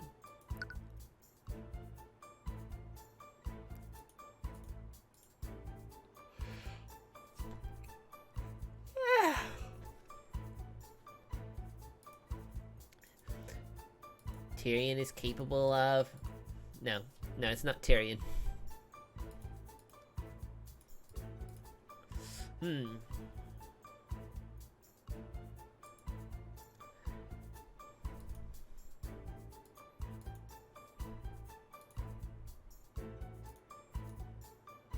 Tyrion isn't controlled by the nobility? Haha! Nailed it! Boom! Steelwind doesn't know much about us, but she does know that we aren't prone to noble corruption. Right! You indicted a noble during the last case. Meanwhile, the Inquisition usually bends to the nobility's whims. Well, I can't argue with you there. What can you infer about this secret witness? Using my insight, I could tell that she's worried about the witness's family. And if she's worried about corruption from the nobility, that can only mean one thing. The witness is a noble. It was literally the right answer right from the get-go. Come on, game. You could have at least mixed it up a bit. Didn't have to do anything. Emil solves a riddle without doing anything. The witness has to belong to a noble family. That's why she's so wary of interference. But we're obviously not going to do anything corrupt. Why is she hiding the witness's identity from us? Ooh, excuse me. You recall seeing a thought through the eye. So regardless of what I said before, the answer is still no. Her family is dangerous. Maybe it was mixed and out on the right answer. Maybe. I should have saved before I did that one. But that wouldn't have mattered anyway.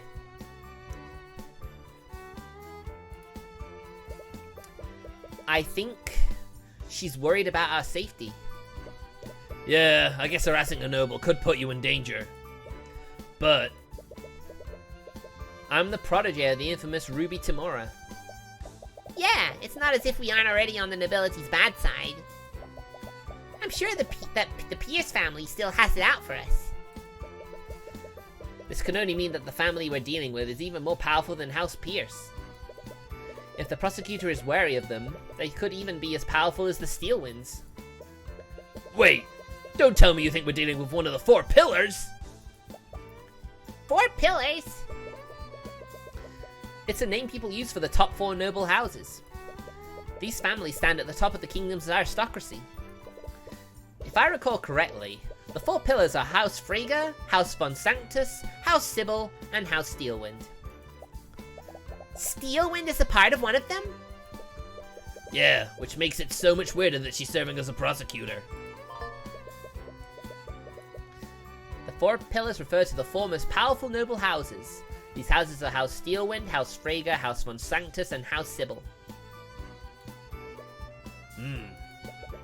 What is it? Steelwind's horrid behavior all started after she investigated this room. We were at the crime scene and she left to follow a lead.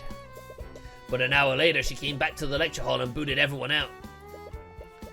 Her behavior changed after investigating this room. That means that she's found something here. And that something must point to a family from the 4 pillars. The commander looks a bit anxious. I mean, it's just like Gumshoe, remember?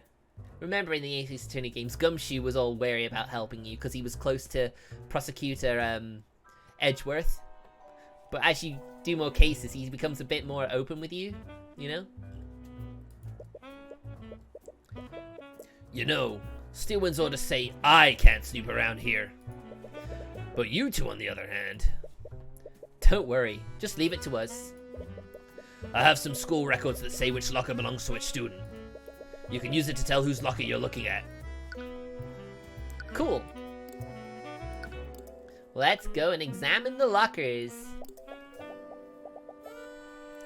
Oh, there's an arcane construct in the back here.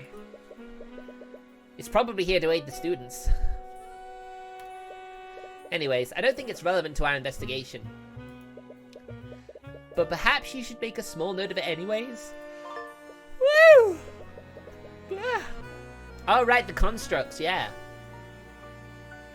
There appears to be an active arcane construct in the Academy locker room. Yeah, probably useful. You use the legend that the commander gave you. You look carefully across the list and find some notable student names. Right. Which do you think is actually the most likely one to be? I mean, I'd literally just be taking a stab in the dark here.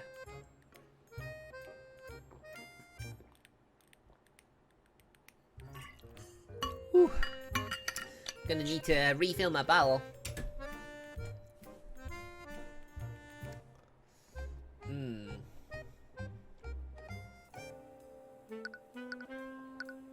How about Miriam Frager? You open the locker with Miriam Frager's ID number. Inside, you find a stack of worn-out textbooks and notes.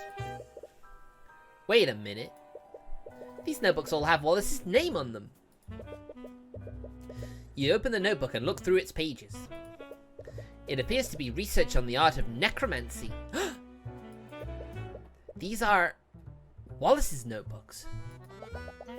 But why are they in Miriam Frager's locker? Did Miriam steal his things? What's going on here? You and Celeste check the locker more thoroughly. Wait a minute! Tyrion, take a look at this! That's blood! Oh my god! I picked the right one! Complete shot in the dark, and I think I picked the right locker!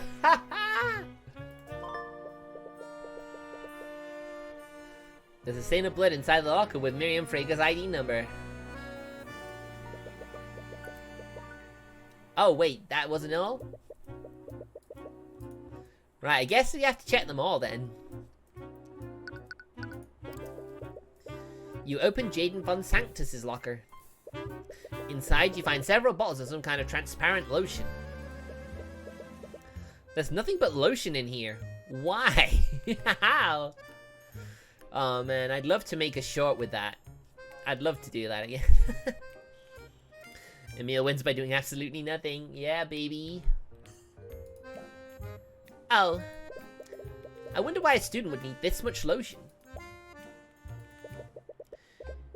You take one of the bottles to inspect it more closely. Wait, Tyrion! Don't touch those with your hands! It's some kind of sanitizing liquid. It's a little strange, but it doesn't seem to be related to the case.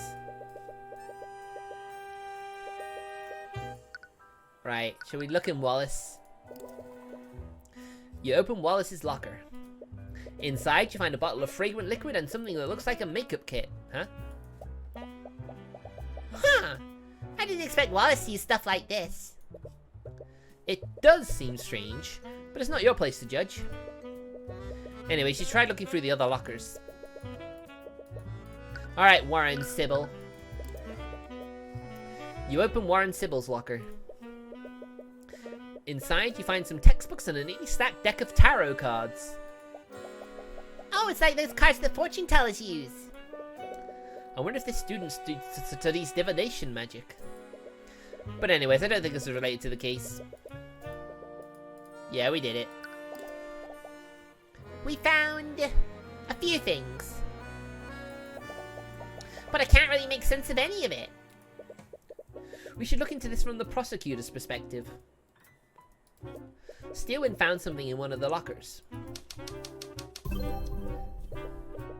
Well, we already know that. And whatever that was made it extremely paranoid. Right on there. This game is so easy.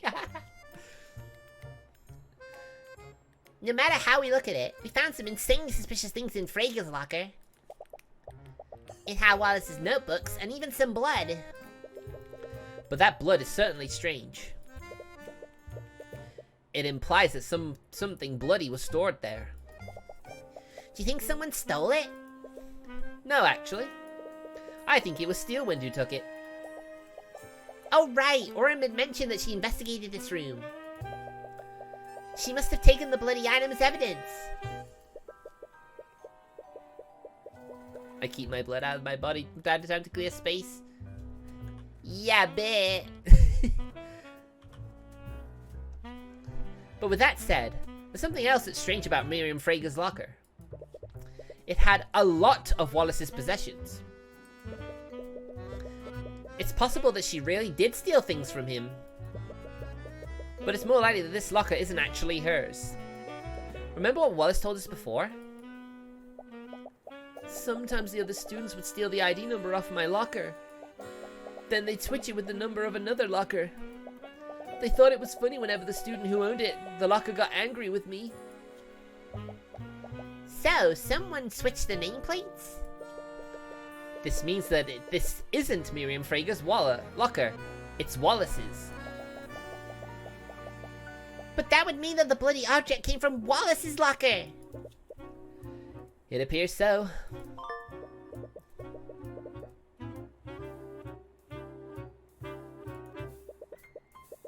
But if that's true, why didn't Steelwind present the bloody item during the trial? I'd prove that Bellwether was wounded before Valerie healed her. Wouldn't that have been the perfect time to present what she found?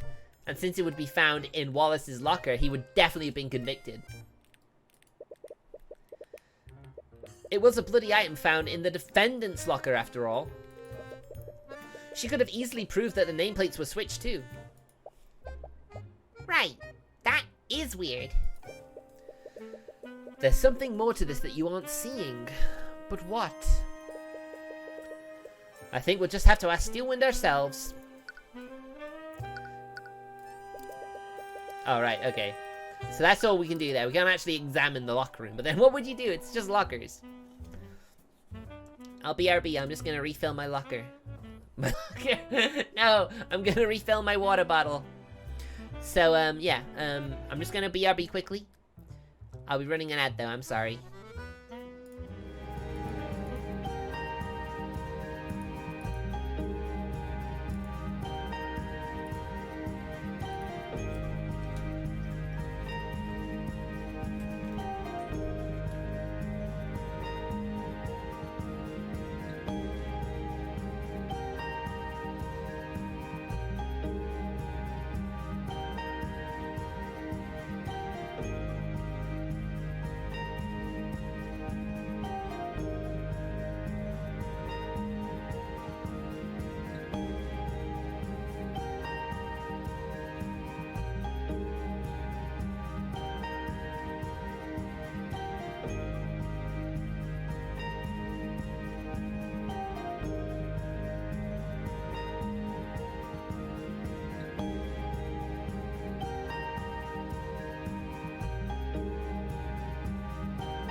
Thanks for waiting, guys. Wait, hold on. Just waiting for the ad break to end. It's about to. One. And we're back. Thanks for waiting, guys. You've been very patient, and I appreciate it. I'll only ever play ads during a BRB. It may not get me the money, but, you know, ad revenue from ads is very low anyway, so... well, it's whatevs. Alright. Let us move on then, shall we? Alright, Miss Steelwind. Oh? You're back? We've uncovered a few things during our investigation. Miss Steelwind, are you acquainted with a student named Miriam Frager? I underestimated him. I said it before, Mr. Cuthbert. I won't fall for such an obvious bluff. It's not a bluff, Miss Steelwind. And I'll prove it using the evidence we've gathered. Arya Steelwind's psychological profile is complete. Alright. Steelwind is paranoid, and for whatever reason, it's due to the involvement of Miriam Frege. If you could convince her to reveal why she's been so secretive, she might give you more information. Let's go.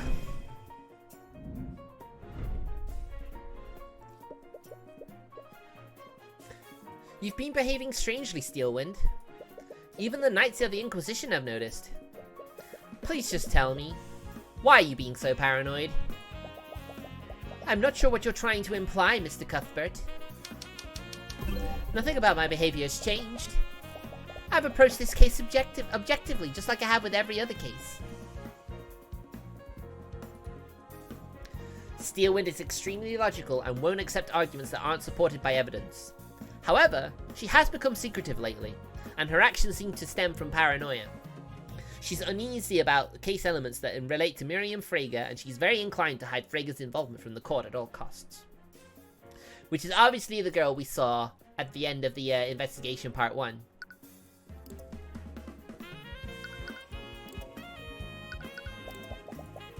Ah.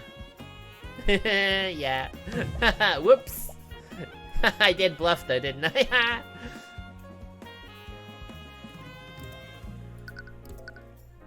It's that one, isn't it? I got a bit impatient. You've ordered the Knights to stay away from the crime scene. And you've even taken it upon yourself to conduct the investigation yourself. That is not normal behavior for a prosecutor. I took those actions because the Inquisition is incompetent. How could I possibly trust them with anything? The Knights are incompetent, but even you can see the value of delegation. During Celeste's case, you still delegated tasks to the Inquisition, and you could have easily investigated the McCoy Tavern yourself. This academy is huge. You wouldn't conduct your investigation this way unless you had a good reason. Then why don't you enlighten me? What would cause me to behave so strangely?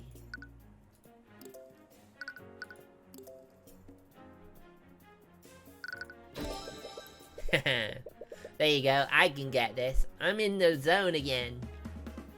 You know that the Inquisition is corrupt and will bend to the nobility. So what would happen if a powerful noble were publicly involved in this case? With that noble's influence, they'd probably order the Inquisition to conceal their involvement. A high-profile noble is involved in this case, Steelwind. And I believe that noble is Miriam Frege. Again with this. Do you think you can bluff me by throwing out the names of random nobles? Not every noble is a malevolent criminal like Garrick Pierce. I've said it before and I'll say it again. My investigation doesn't involve the Freges. Nothing about this case has anything to do with House Frege.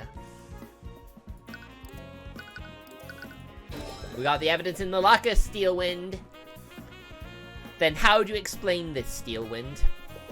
The commander told us that you were following a lead in the locker room yesterday. We investigated the lockers of students from the 4 Pillar families. And we found stains of blood in a locker with Miriam Frege's ID number. And it was presumably left by a bloody object. The bloody object was taken by someone. And we heard that you became extremely paranoid after you found something in the locker room. If I had to guess, I'd say that you took the bloody object as evidence. And what evidence do you have to support these outrageous claims? What? The only thing you have is evidence of a bloodstain. There is a myriad of explanations for that. Everything else you mentioned is pure speculation.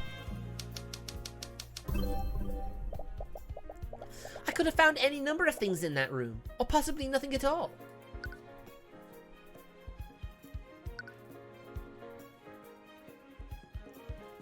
Right. Appeal. I don't think appealing's gonna work to her.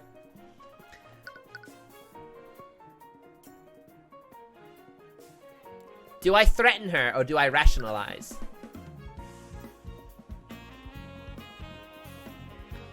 It's one of these two, obviously. I'm still debating which one I think is the more likely. I don't think I can threaten, because I don't think I have the power to pull the witness. I don't think. It's a 50-50 coin flip, though. Yeah, that one didn't work.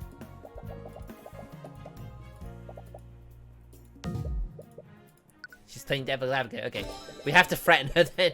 I guess that's the only way to get through to someone as hard-headed and calculating as Steelwind. You found an object in the locker room with Miriam Frager's nameplate on it. If you don't present what you found to the court, I'll have no choice but to pull the owner of that locker onto the stand. That's ridiculous. We both know that the locker in question belongs to Wallace Nightgrave. Can you unequivocally prove that, Miss Steelwind? Because the way I see it, there's a lot of room for doubt here. Enough doubt for me to pull Miss Frager onto the stand. But if I had more context, maybe I wouldn't have to resort to that. Woo! We won the argument! And didn't even lose half our argument points. Not too bad. Well played, Mr. Cuthbert. I suppose I don't have a choice, do I? You've successfully persuaded Arya Steelwind. Let's go! Tell us the truth, Arya. Just so we're clear, I wasn't acting to protect the nobility. But I'll admit that Miriam Frager was the other witness that saw Bellwether that day. I see. I had some suspicions, but... Hold on a second. I was wrong about something, about who I think the one who did it. If she can control a construct and disguise it to look like the victim, there you go. I've cracked it this time. I see. I had some suspicions, but...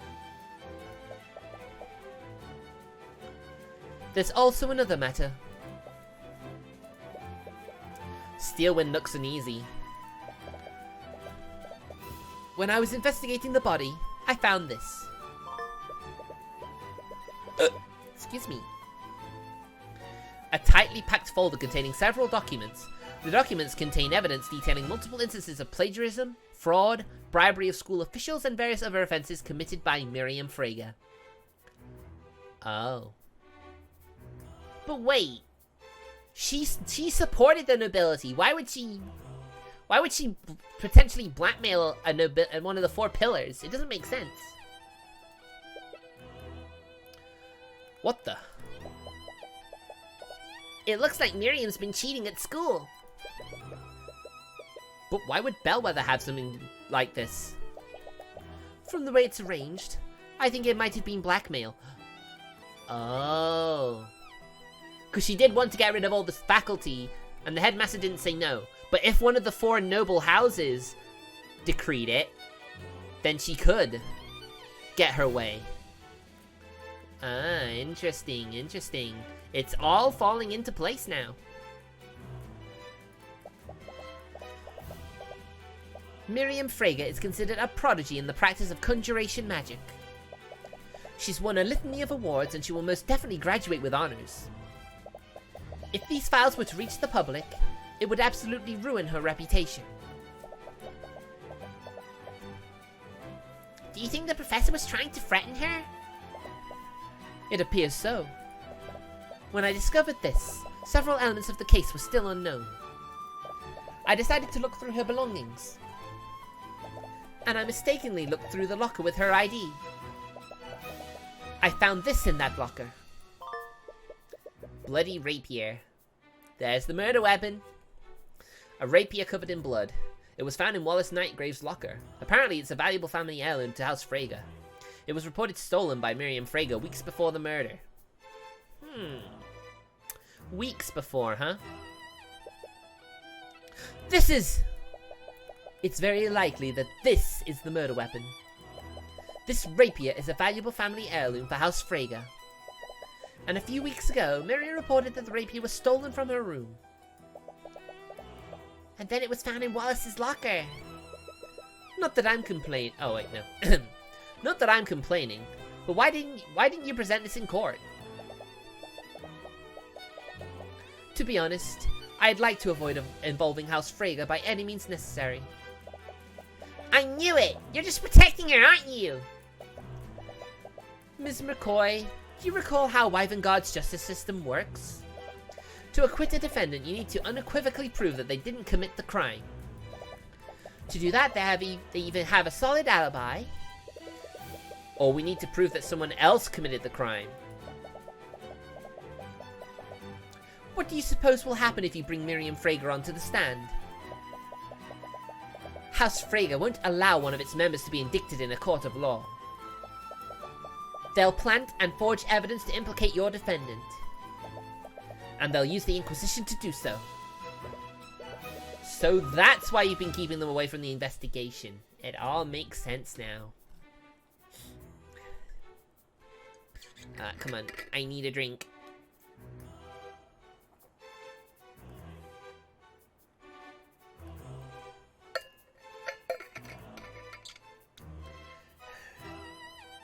Vocal cords stew for another couple minutes. Can't you do anything? The Steelwinds are powerful too, aren't they? I don't have the support of my house. Right now, I'm just a prosecutor, nothing more. Oh, wow. Steelwind, you know that this isn't fair for us. Just do nothing. Do nothing and let us win. Celeste! If we can't go after Miriam, then you can at least help us save Wallace. I'm not going to do that. Why? What if Miriam Frege is the real killer? Her sword is a murder weapon, and Bellwether was trying to blackmail her. Oh wait, that's Celeste, sorry. Her sword is a murder weapon, and Bellwether was trying to blackmail her. I seem to recall another case where an innocent person's sword was used to frame them. That's... As a prosecutor, it is not my place to decide who's guilty and who's not. I won't engage in corruption, even if it's to counter corruption from another noble house.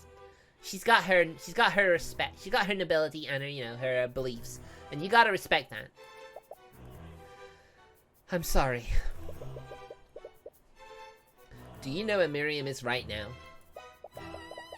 Didn't you hear what I just said? You can't let her think that there's even the slightest possibility you would indict her. She'll bring the entire wrath of House Frege down on you. Regardless, I can't do anything for Wallace unless I know what happened. She's been corrupt from the start. What the hell is she talking about? I mean, I wouldn't say that necessarily. She's just doing the job of a prosecutor. A dirty job, but someone's got to do it.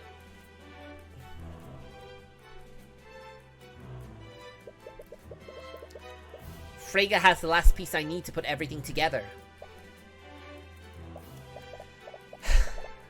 Well, I suppose I don't have much of a choice, do I? Her dormitory is room 107. I imagine she'll be there considering classes are suspended. Thank you, Steelwind. If I don't tell you, I'm sure you'll probably just find out using some other means. But please, Mr. Cuthbert, be careful. Alright, let's go. Wow. Wow, she loves black, doesn't she? Jeez.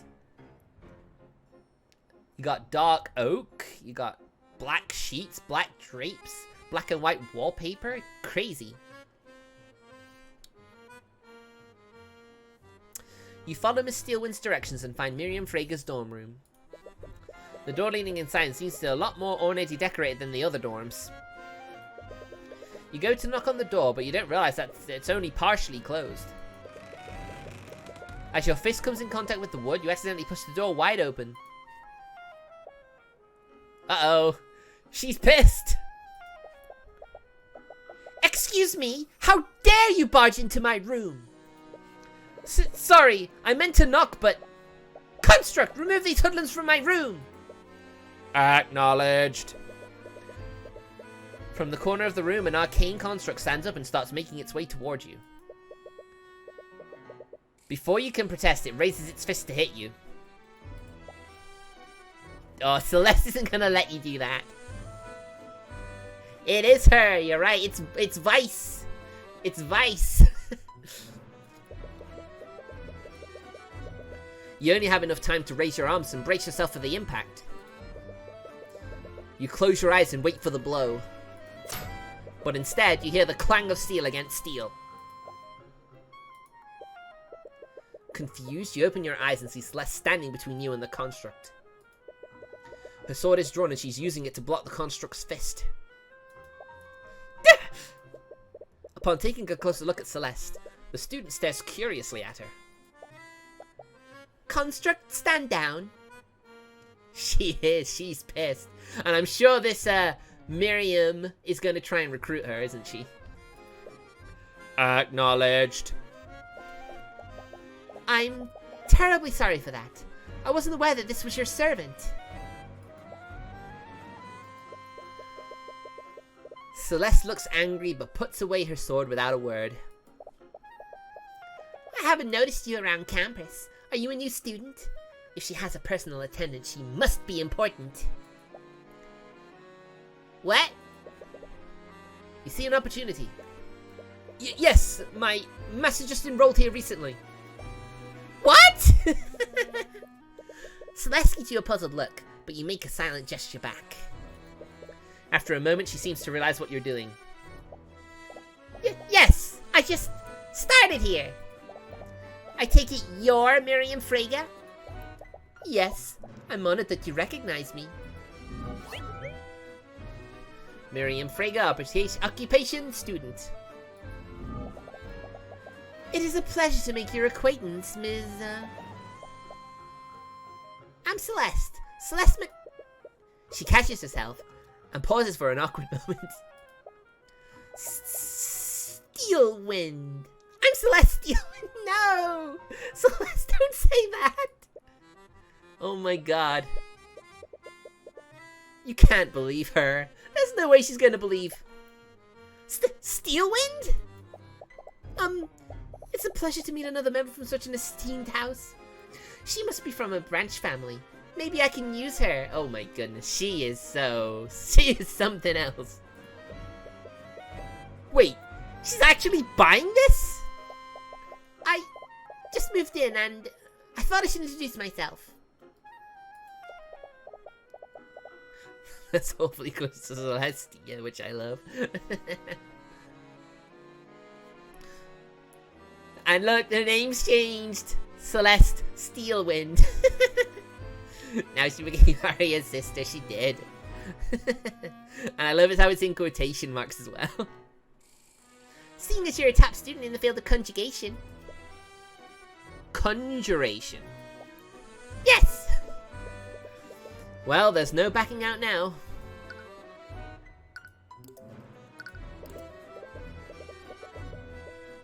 Miss Frege, I was wondering if we could ask you some questions about... Excuse me, I don't believe anyone has permitted you to speak.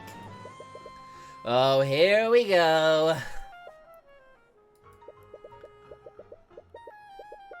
Celeste is still smiling, but you can faintly hear her grinding her teeth together. Oh, I love how she's so defensive of Tyrion. It's so sweet. I mean, she is his bodyguard, so... So, we learned about what happened to Professor Bellwether. I can't believe it. Yes, it's quite tragic what happened to her. She has always been an acquaintance of House Frege. She appears to be more receptive to Celeste, because she's a Steelwind and you're a servant, Tyrion. Get with the program.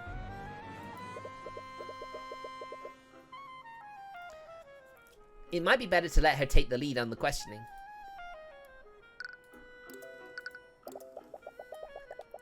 We heard that you saw her on the day of the murder. Could you tell us more about what happened? Oh, you heard about that from your relative, did you? If you don't mind me asking, why are you so interested? She's not like Arya, is she? Oh, you know, I'm just curious is all. You know how an eventful life can be sometimes? Being a noble and all. Alright, tone it down. Oh, is that all? I was worried you were going down the same path as that poor, confused Arya. What does she mean about that? But I'm in the middle of a study break anyways. I suppose I have some time to sate your curiosity. Construct, please prepare some tea. Use that lotus tea we imported from the Eastern Kingdoms. She could be useful if I can win her favor. Everyone, all the women in this game are like schemers. Doesn't it feel like it? Acknowledged. Lotus tea? You have lotus juice? You feel like you're losing control of the situation? Of course. I heard that you saw the professor on the day of the murder. Where did this happen? I was in the hallways when I saw her coming out of the headmaster's office. She was heading towards the library. Do you remember what time this happened? I'm not really sure, honestly. It's a little embarrassing, but I have a bad habit of getting too absorbed in my work. Sometimes I'll let entire hours pass by without noticing. Do you have a rough idea, at least? I think it was in the morning. She thinks it was in the morning. But anyways, did anything seem off about her? No, it was a short encounter. I merely greeted her and she responded in kind. Or at least that's what should have happened. That thought just now, what does it mean? You slowly glance at Celeste and catch her attention. In small motions, you shake your head to indicate that Miriam is holding something back. Were you and the professor really on good terms? I heard she was pretty mean towards the other students. Towards the riffraff, maybe, but not to students like us. She was a great ally to House Frege. Or at least, she used to be. That's why we were planning on appointing her as the new headmaster. Wait, what did you just say? Of course. But why would she blackmail them if they were gonna make her the headmaster anyway? I don't get it. This is confusing. Did you just say your family was going to appoint Bellwether as the new headmaster? Oh, I'm surprised you didn't know. House Frege holds several seats on the Academy's board. We were making plans to replace that lout Redmond. They were going to sack the headmaster? Did Headmaster Redmond know about this? Oh, of course not. This was part of a large-scale plan. Along with Redmond, we were also going to replace all of the staff members with arcane constructs. So, of course, they were in on it. Just goes to show you how much power these nobles truly have.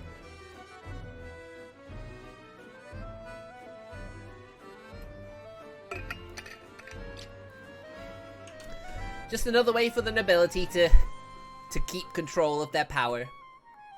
To hold on to their power, I should say.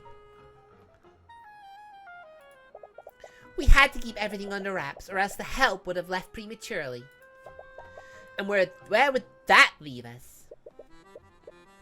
But Jan supposedly overheard Bellwether talking about the constructs.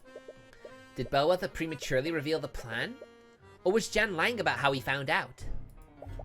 But alas, with Bellwether gone, we'll have to delay our plans.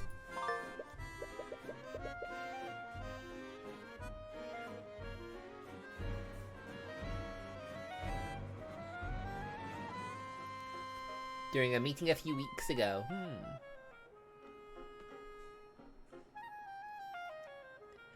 Oh my. The maidens. Oh yes.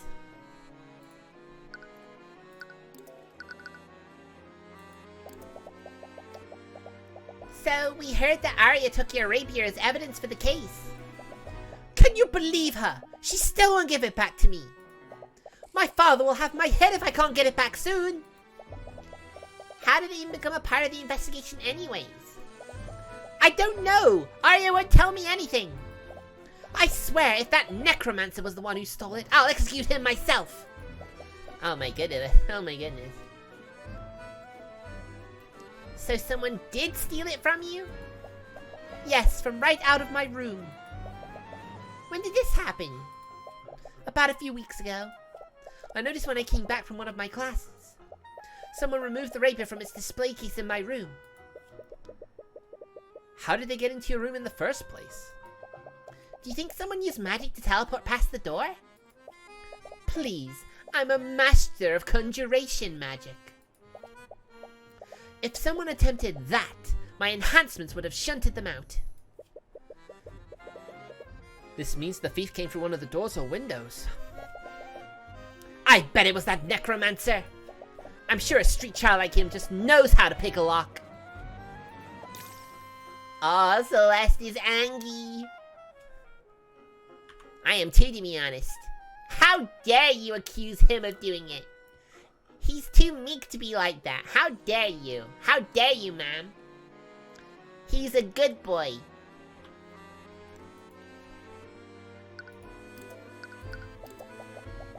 I've heard that you're one of the Academy's top students. Your grades must be amazing. Of course. As the inheritor of House Freyga, my grades are impeccable. It feels good to have my greatness recognized. That's strange. You don't see anything contradictory through the eye this time. You make a gesture towards Celeste to continue pressing her. So, I guess Bellwether was very keen to, like, have power. Just being made the headmaster wasn't enough. She had to have control over the Freyga house. So she forged some fake blackmail and threatened to release it to the public. That's probably what happened. What kind of magic do you study here? You must be joking. I study magic from the School of Conjuration. Just like most members of my house. The School of Conjuration. That's the type of magic that specializes in spatial manipulation and teleportation, right? Yes, I consider myself quite the expert in that field. Why, the Crown Prince himself has asked for my assistance in a research study. It's nice to work with someone of my caliber. Again, you don't see any thoughts that contradict what she's saying. Does that mean she's not lying? If she's smart enough to get the Crown Prince's attention, why would she be cheating?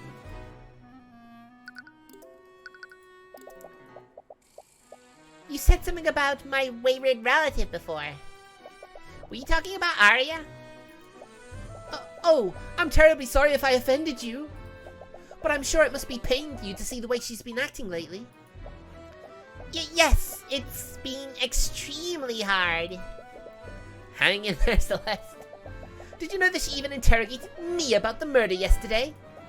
Can you believe it? A Steelwind running around a crime scene like a common knight. Why, if I tried something like that, my father would disown me. Does the inability not approve of Steelwind becoming a prosecutor? So basically, they think she's being riffraff by just taking a job as a prosecutor, basically. When she should have the ability to become some higher ranking person, I suppose.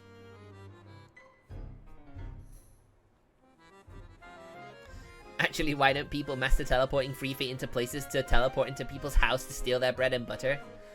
You'd steal more than bread and butter, though, surely. You always thought that it is strange. What is motivating her to do this? Honestly, she probably thinks she can do anything just because of her betrothed. Aster deserves better. Aster? Wait a minute, that name rings a bell. Celeste's eyes perk up upon hearing this. You'd be lying if you weren't also curious about who this Aster is. But you shoot her a stern look that tells her to stay focused. You can't risk blowing your cover for some gossip. Wow, we have a lot of things to talk to her about. You have an arcane construct in your room? I thought they only had them in the library and the locker room. This construct was a gift from House von Sanctus. I have to say, they're quite convenient to have around. They look really cool. Maybe I should get one. You should. A construct would be far more useful than this attendant of yours. Keep your cool, Celeste. Keep your cool. Unfortunately, there are still some issues with their intelligence. Their intelligence? There are issues when you give them complex commands. It might be easier to show you. Miriam turns to the construct and begins gesturing towards it. Construct, please retrieve my textbooks and bring them here.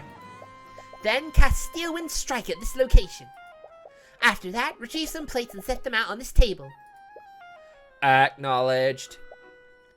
What? The construct stands up and retrieves Miriam's... Oh, I'm doing Celeste's voice. The construct stands up and retrieves Miriam's textbooks from one of the shelves in the room. It brings them to the table you're sitting at, just as she ordered. But then it suddenly stops moving. Wait, what happened?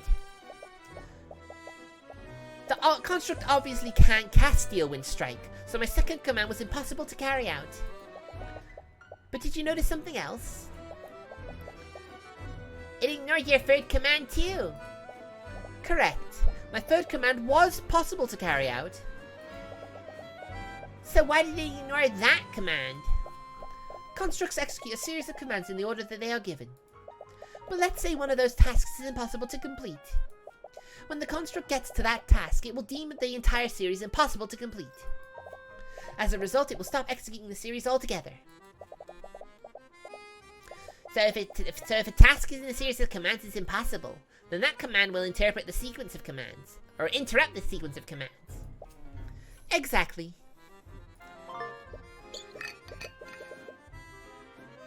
Well, this is obviously going to be important.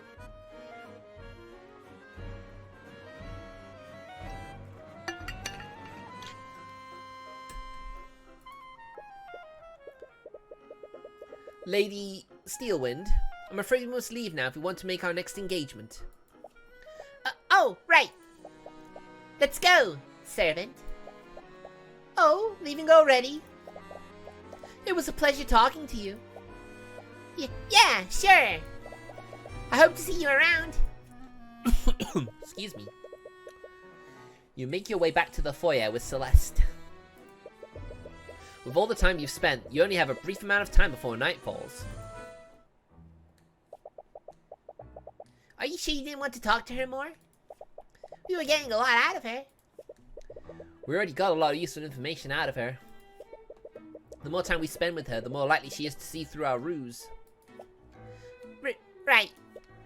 So, why Steelwind? I don't know, I panicked! Well, that was obvious. Arya's like the only noble I know. What about Pierce? I'm not using that creep's name. Fair enough. Well, hopefully Steelwind doesn't mind us borrowing her name. And we got her statement on what she saw that day. And there's also what she said about her rapier. I bet she was lying when she said it was stolen. She was probably trying to establish an alibi. I'm not so sure, actually. Why'd you say that? Doesn't it feel too obvious? If she was lying about the rapier being stolen, that would imply that she planned all of this in advance. But if she had to choose a murder weapon, why would she choose something that literally has her name on it? I'd understand if the murder was a spur-of-the-moment decision. She might have just used something nearby in this case. But if this was a premeditated murder committed by Miriam, that rapier would be the last weapon she would use. Right, I guess that makes sense. There's also the evidence of academic dishonesty. It doesn't match up with what we heard from Miriam. You mean all that stuff about her working with the Crown Prince? She was probably just making things up to look good in front of me. I have, an insight when it comes to things like this. Goodness gracious. Crazy.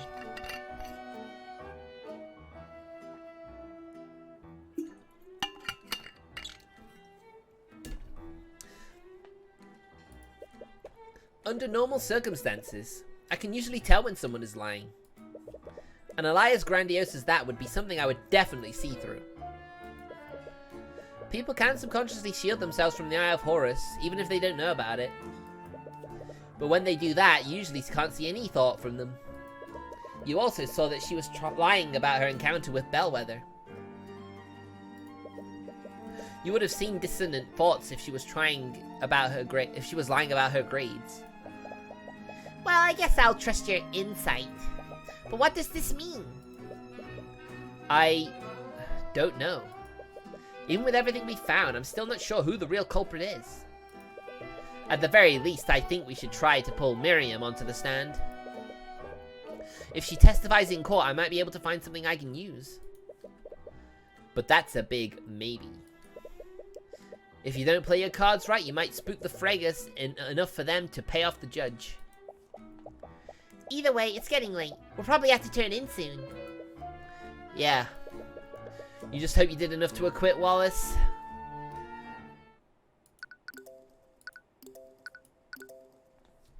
Alright, here we go.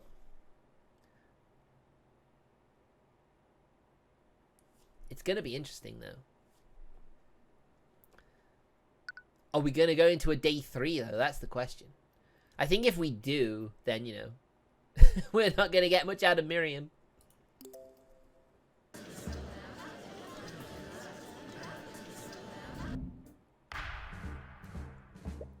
Court is now resumed for the trial of Warris Nightgrave. Let us review the proceedings from yesterday. It was revealed that the trace of necromancy may have been left by the defendant.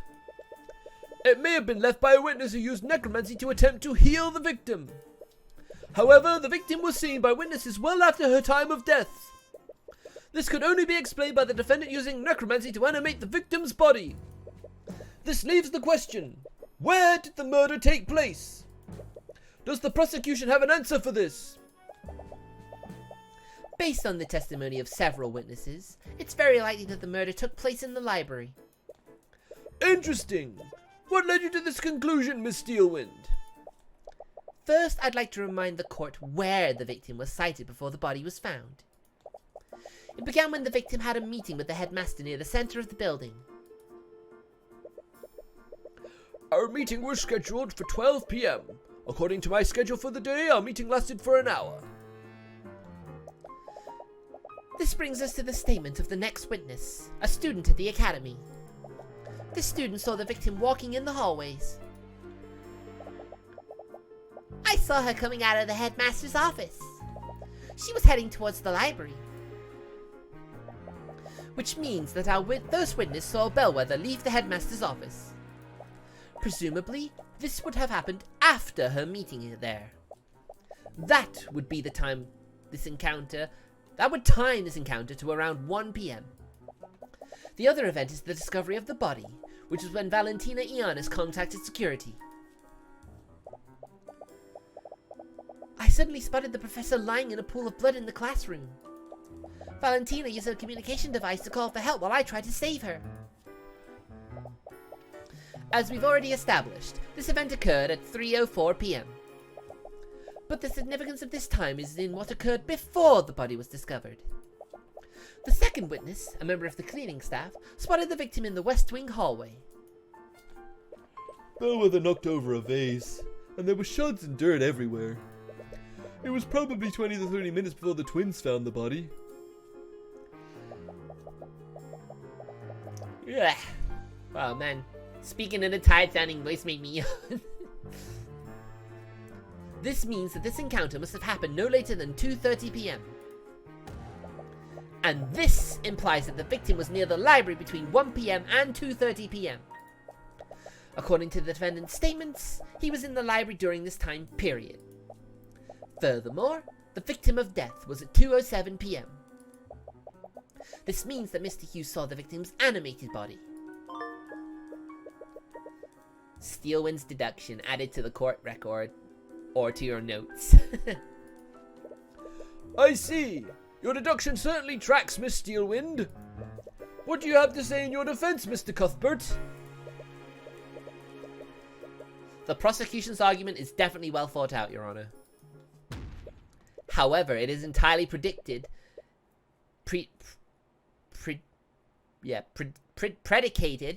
in the testimonies of all the witnesses involved.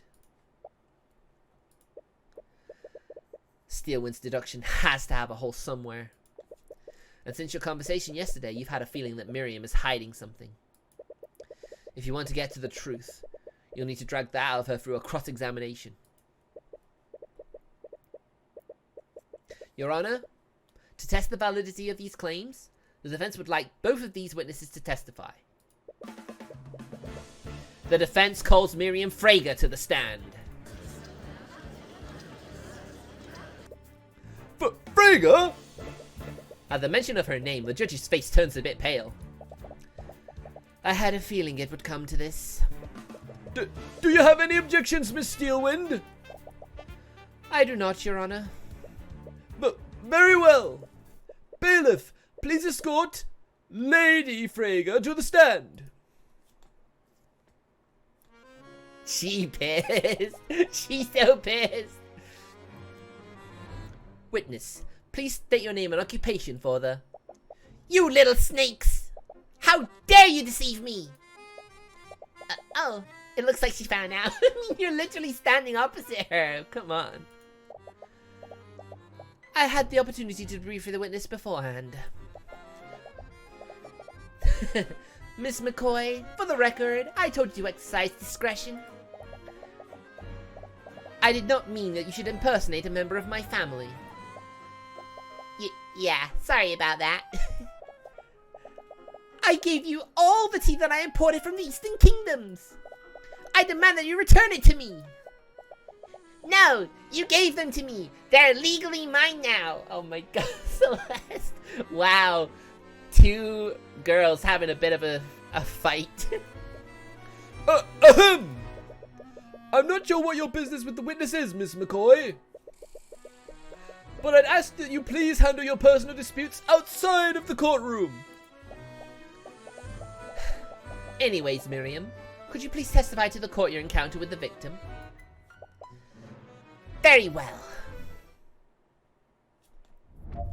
Oh, look, the confidence is radiating.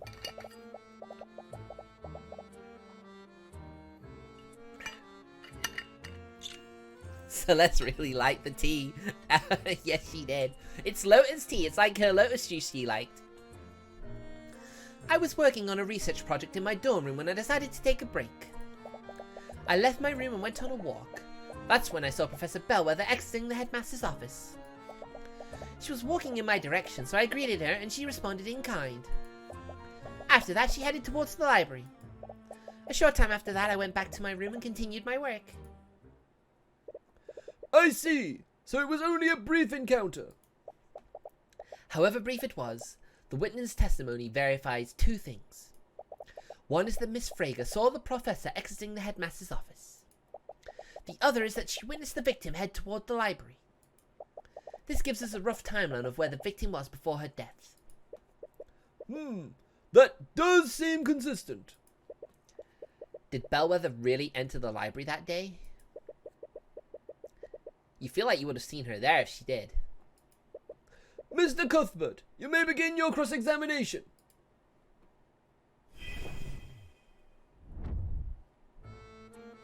Right, let's press her then.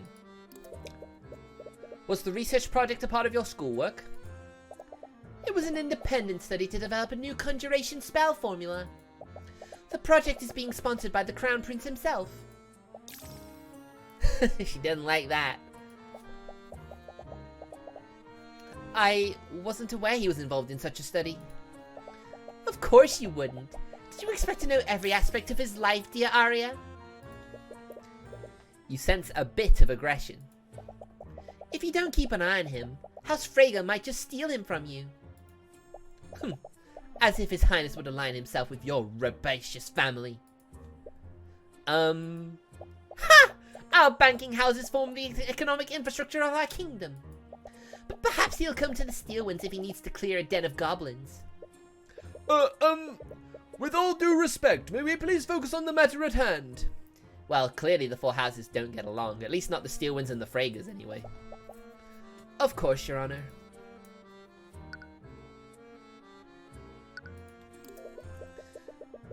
And you're sure that you saw her exit from the headmaster's office?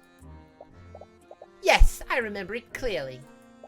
I was surprised that she was still meeting with the headmaster at all. She must be talking about how they were plotting to replace him.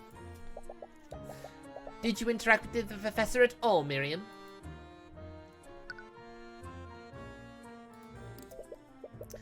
Did anything seem off about her? No, but it was a very short encounter. It's not as if we stopped to have a conversation. You said that you greeted her and she responded. What words did she use? Why is that important? Miss Frager, it's possible that someone used illusion magic that day. Every detail about the victim's interactions could be important. Well, I bid her good morning. And she said, good morning in response.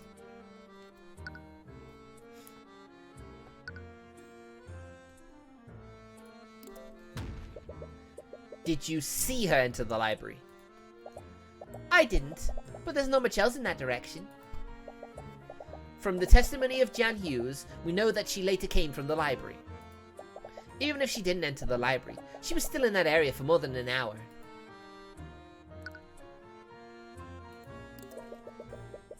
How long did you leave your dorm room? Only for a few minutes. I try not to let my breaks go for too long.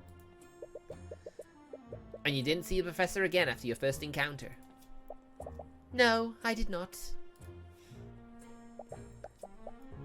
Her testimony seems pretty straightforward.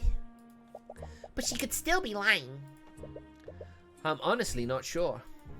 We'll just have to focus on her statements about how Bellwether acted. Right, okay, so that's what we're looking for.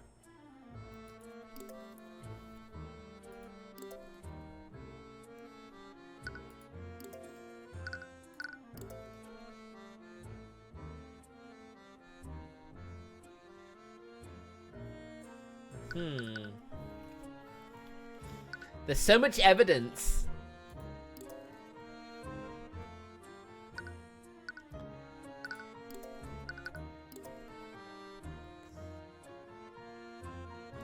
I guess the kitchen technically is somewhere as well, but I don't think that's important. Well, that stuff is obviously useless now.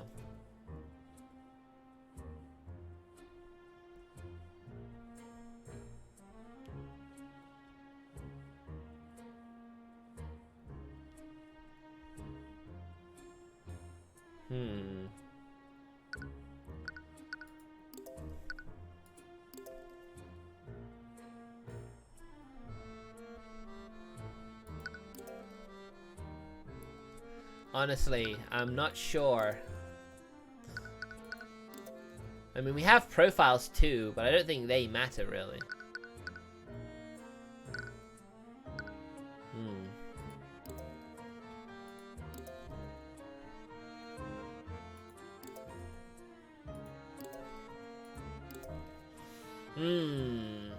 This is tricky. This is the first time I'm a bit stumped here. I've pressed everything.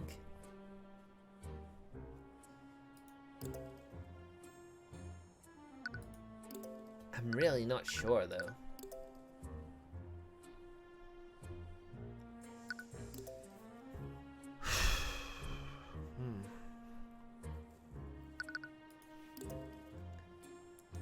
I'm not the biggest brained alchemist out there, so this is really stumping me.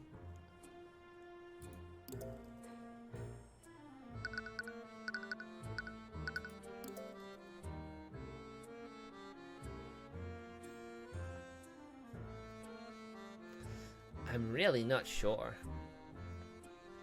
I think it's that one. Objection! Nope, I didn't. Yeah. Alright, that's fair enough. Honestly, this is the worst part. It really is the worst part for attorney games for me.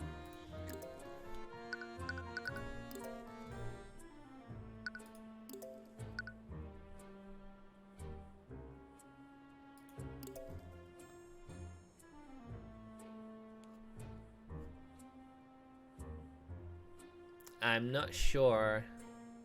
Objection! It isn't. Fair enough. Damn, this is difficult.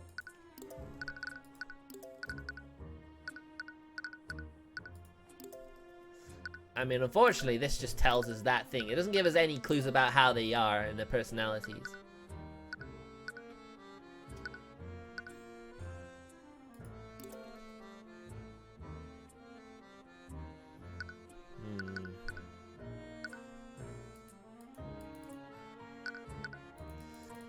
There is, but I can't go any lower down. Oh, there you go. There you go.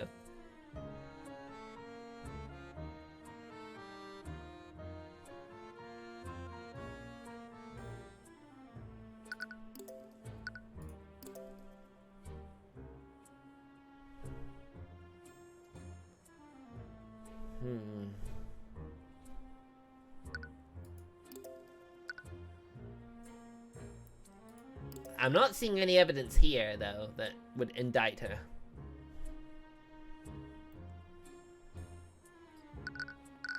I could be on the wrong bit of dialogue entirely.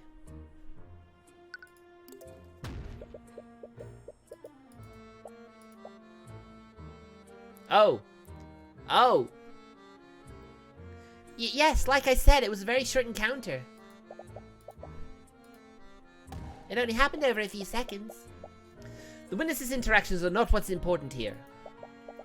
What matters is that she witnessed where the victim was coming from and where she went afterward.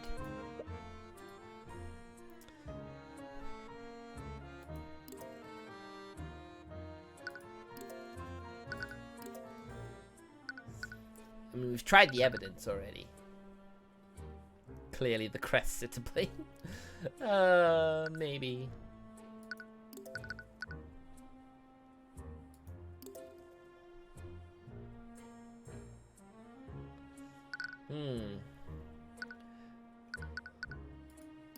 Testimony.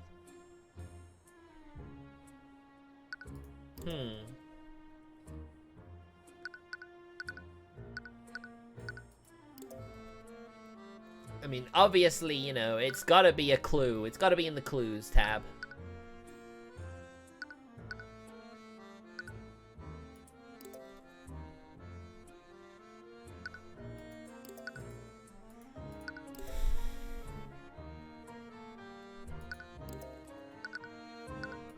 I mean, this game is kind of generous in the fact that you can literally just throw, like, things around. It's like throwing stuff at a wall and seeing what sticks.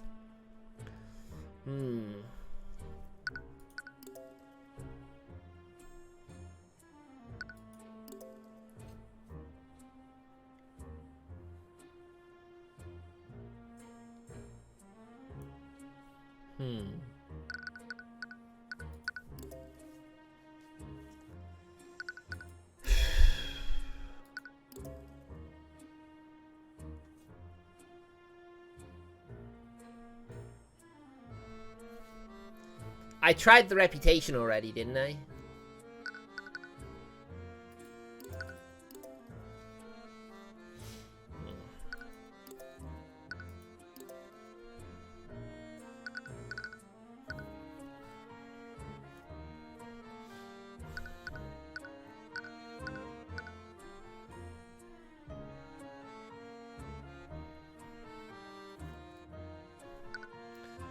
I suppose that's true.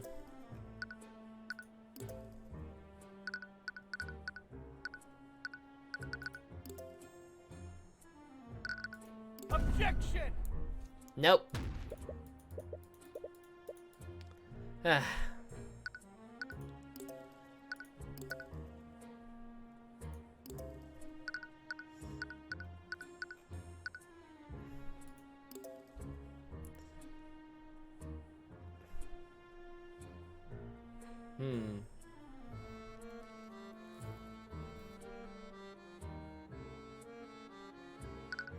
Objection!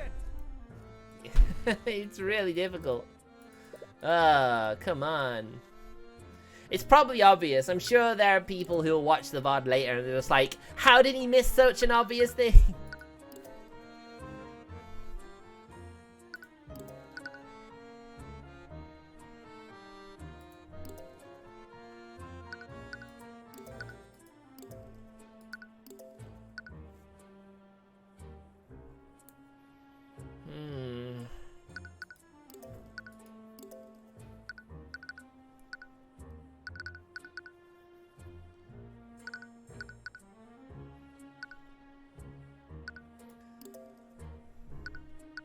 It's obviously something like, why did she say something like that? I can't remember if I actually tried the reputation. I think I did.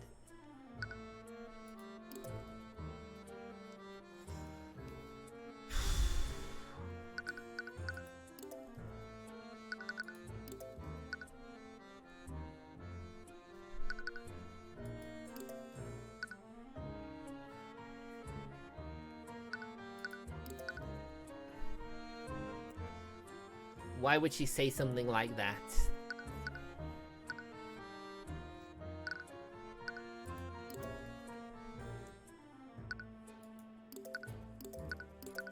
Objection!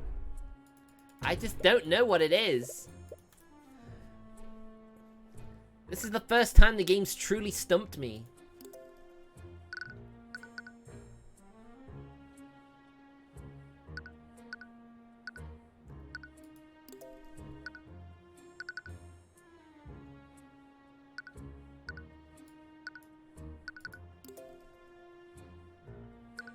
Objection!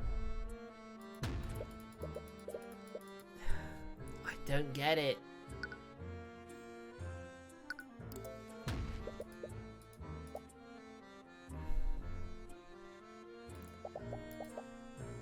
It happened over a few seconds.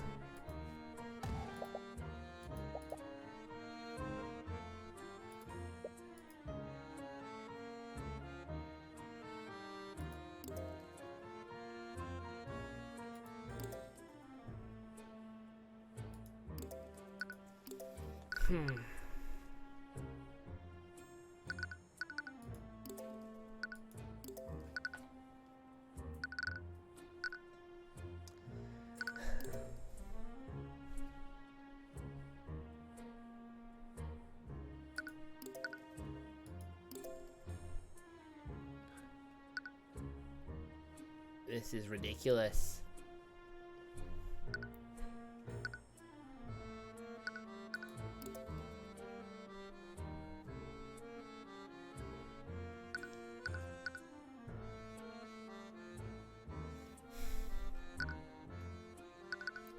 There's no testimony that seems to work here.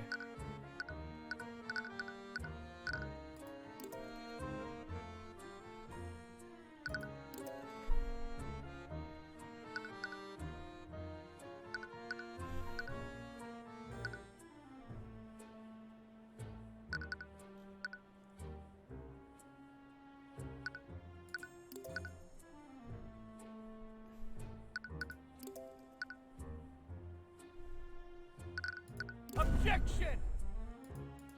I don't get it. I don't know. Oh my gosh, what is it?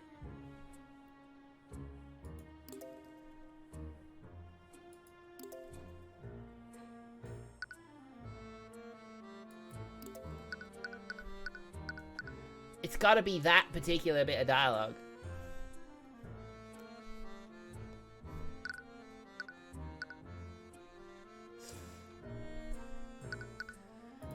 Just that clue. Why did she say that? That's literally the only clue she's given us.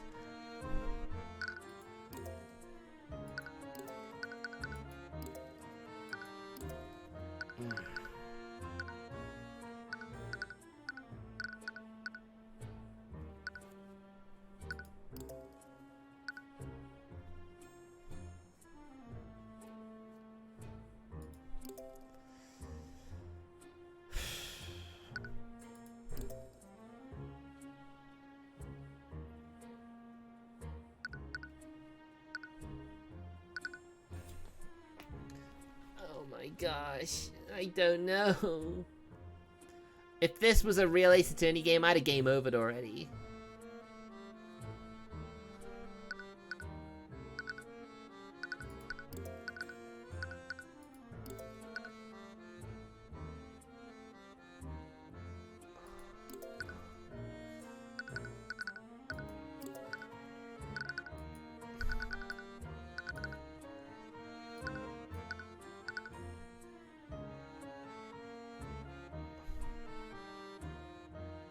Maybe we're in the wrong dialogue box.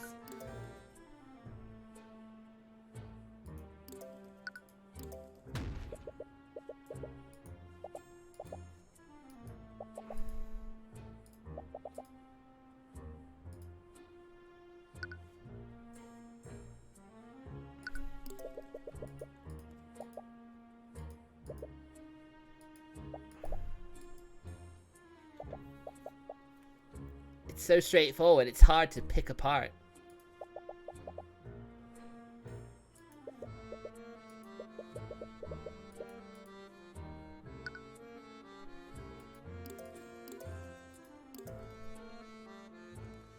I mean, there's nothing wrong about that.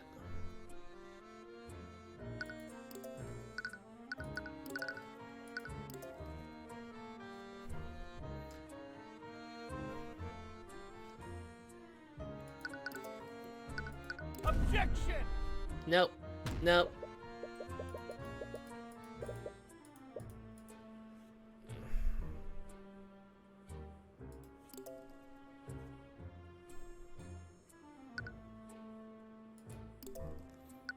Could be something here.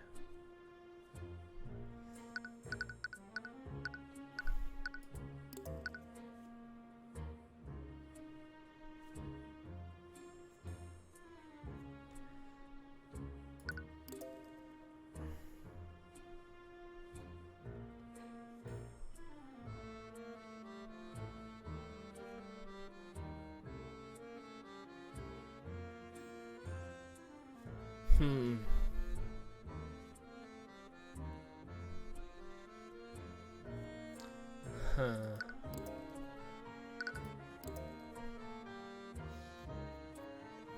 I guess I'm not really the master detective I gave off earlier.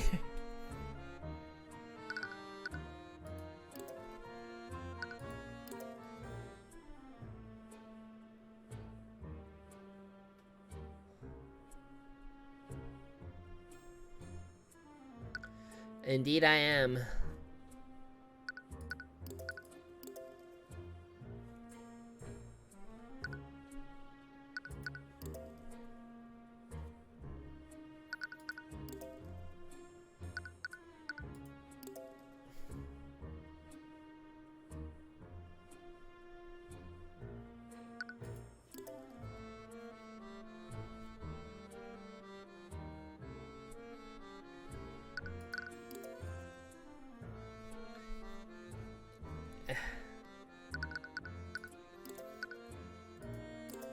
In these games, if they normally give off some, like, clue, it's always on that particular one.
Nah, that seems legit to me.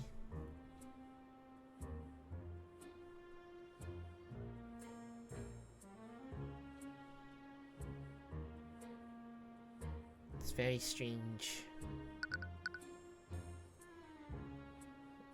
Let's read through it all again. I suppose it's worth it.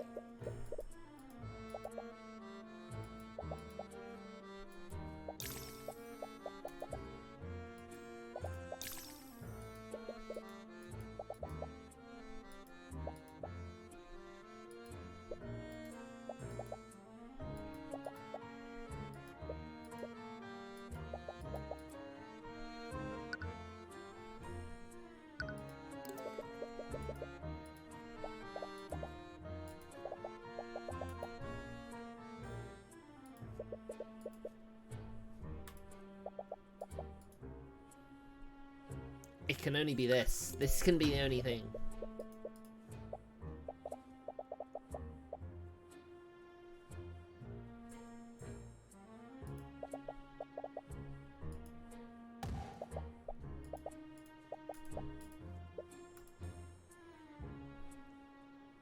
If there was a way, if there was some evidence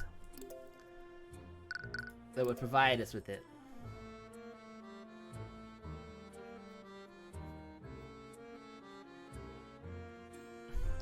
Throw everything and see what sticks.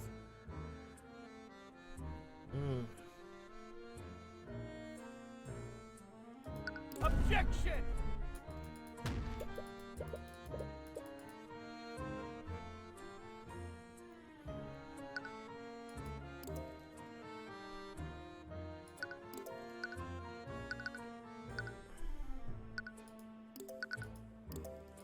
Objection!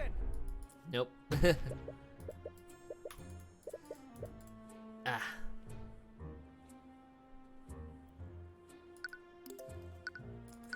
Haven't I already done Steelwind's deduction, though?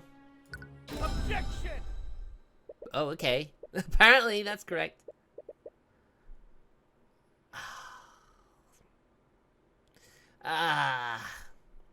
Miss Frege, if I recall correctly, you have a habit of getting absorbed in your work. So much so that you'll even lose track of the time of day. Yes, but what does that have to do with my testimony? Earlier in today's proceedings, the prosecutor made the following argument. I feel dumb, I know, right?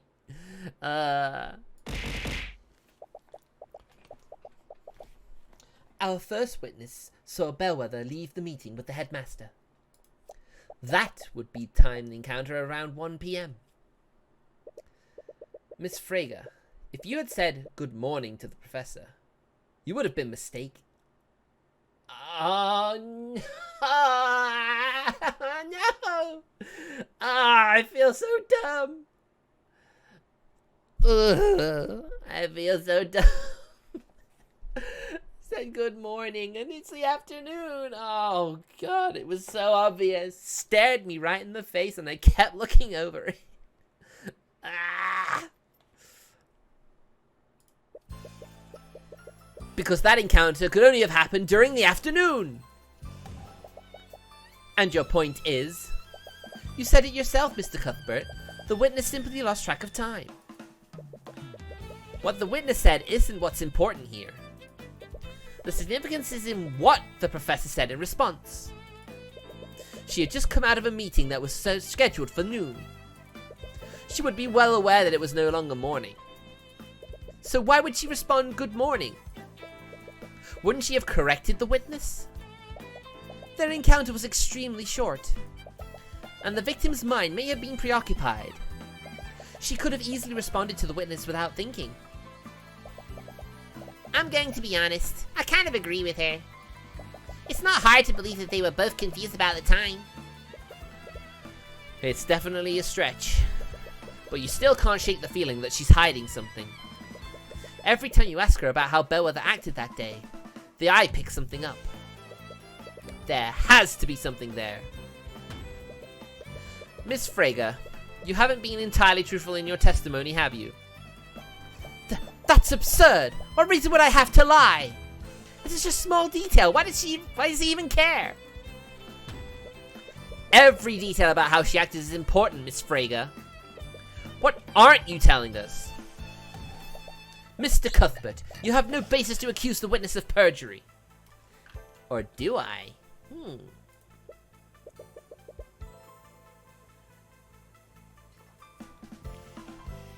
Yes! You will stop this at once! Miss Frege, you're lying about how Bellwether responded to your greeting, aren't you?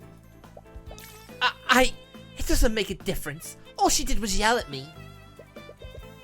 All she did was yell. Miss Frege, is it possible that Bellwether's response was less than friendly? What do you care? What difference does it make? Why is he being so persistent? My job is to make sure every part of your testimony is truthful. Every detail matters, no matter how seemingly insignificant. Mr. Cuthbert, you will stop this, or I will find you in contempt! He's terrified. Why is he so persistent? The professor yelled at you, didn't she, Miss Frege? So what if she did? I mean... I'm sorry, but there's no going back on what you just said. So, you do admit that she yelled at you?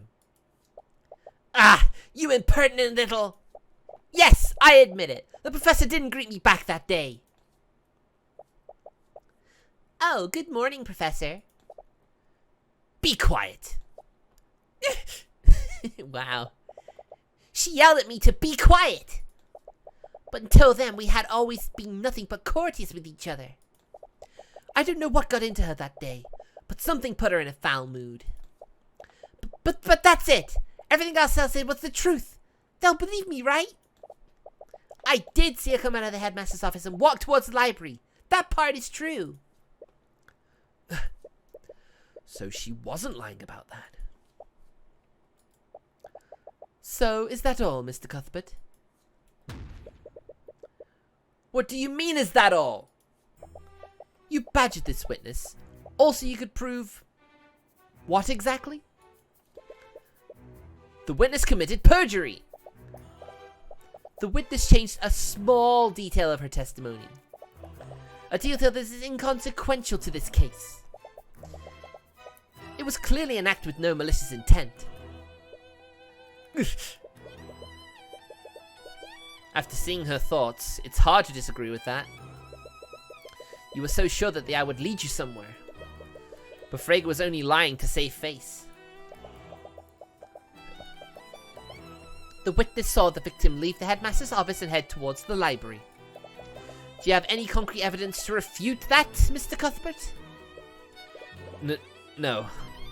I suppose I don't. Well, wait! Is this really okay? At this rate, this will be the only chance you have to cross-examine her! I don't think she's lying anymore. And I was really pushing my luck earlier. If I continue pressing her, the judge might actually charge me with contempt. But if Miriam isn't the one that's lying, then... The defense has no further questions for the witness, Miss Steelwind. The prosecutor stays silent for a while. She almost looks disappointed. Very well, Miriam. You are dismissed.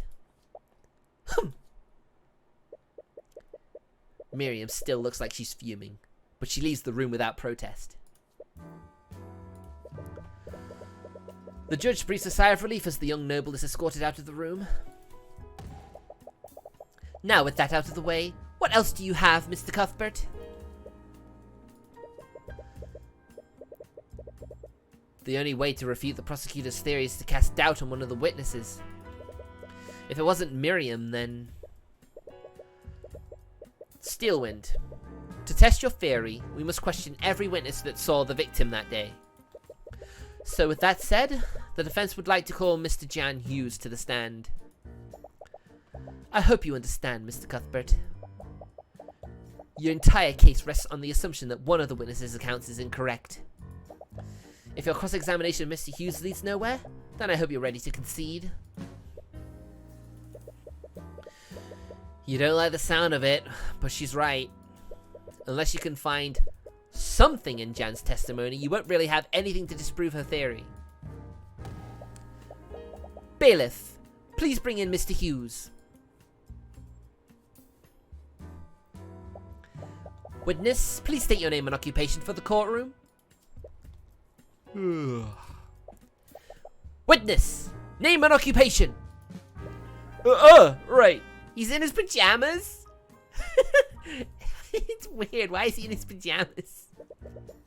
I guess he always wears pajamas, I guess. My name is Jan Hughes. I'm on the cleaning staff at the academy. Mr. Hughes, please testify to the court about your encounter with the prosecutor that day. Sure.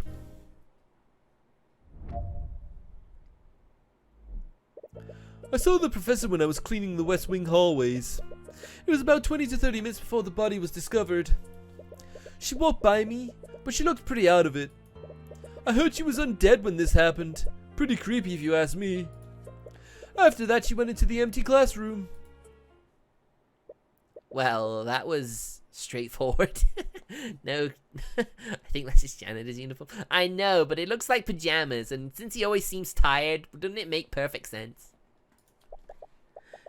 Come on, Jan. What are we supposed to do with that? I don't know. You guys are the lawyers. I'm just telling you what I saw. Mr. Cuthbert, you may begin your cross-examination.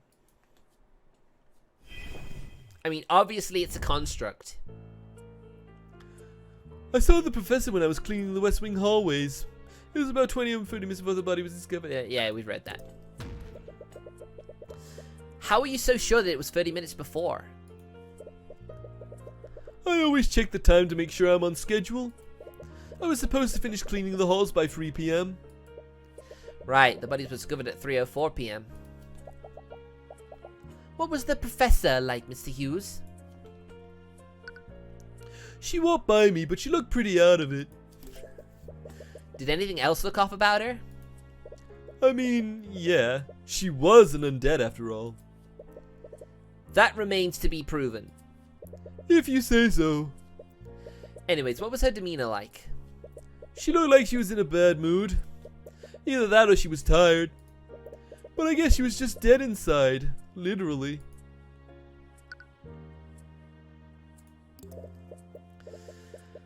I believe you've forgotten a few details about what the professor did. Yeah? Sorry, it's hard to remember these things sometimes. Which details should you ask him for? Did she make any sounds? Did you hear her make any sounds? Oh, yeah. After she knocked over the vase, she yelled at me to be quiet. But I didn't even say anything. This detail could be extremely important. Please add it to your testimony, Mr. Hughes. Whatever you say, man.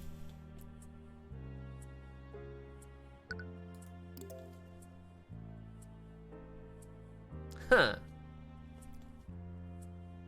Well, yeah, he would be, you know, it's just the obvious conclusion to draw, you know.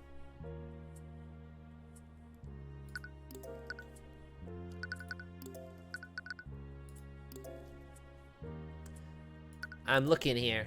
Animate corpse.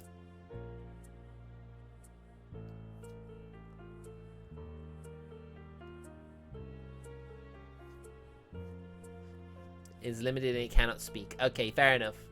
Animate corpse is not correct.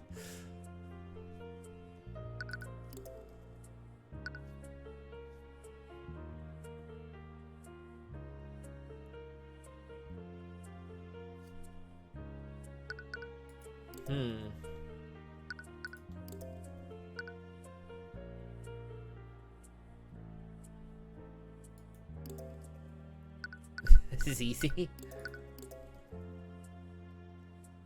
Oh, and it cannot speak. I glossed over that. Objection! Mr. Hughes, you said that Bellwether yelled at you. What were her exact words? I think she yelled at me to be quiet. What? I thought it was weird. I didn't even say anything. But I know better than to talk back to her. That's the thing, Hughes. The prosecution's theory is as such. The professor was murdered in the library and was reanimated using animate corpse. With a quick illusion spell, no one would notice that she was undead. However, if what you saw was truly the undead Bellwether, how did she speak to you? Huh? This doesn't make any sense. Mr. Hughes, undead can follow simple orders, but they don't have the intelligence to speak. Perhaps the witness was mistaken. Oh my god, that's desperate. That is desperate. No, I'm sure I heard her yell at me. I remembered because what she said didn't make any sense. Exactly. He didn't say anything, but she still yelled at him to be quiet. Wait a minute. I'm afraid I don't understand. We've already established that the victim was dead long before her encounter with Mr. Hughes. But if what he saw wasn't an undead, what was it? It had to be an undead! What other explanation is there? It couldn't have been a major illusion. Otherwise, it wouldn't have been able to shove Jan out of the way or knock over the vase. Easy, it was an undead case solved, yeah. Whatever it was, someone probably used illusory disguise to make it look like Bellwether. Does that mean it was a person? No. If it was a person, how did Bellwether's body end up in the lecture hall? Bellwether wouldn't have been able to turn herself invisible if she was dead. And whatever Jan saw, it needs to be something that could be transported Bellwether's body unseen. It would also need to have a mass and the ability to speak. What created Bellwether's voice? Or at the very least, it needs to be something that can recreate Bellwether's voice. What could have done that?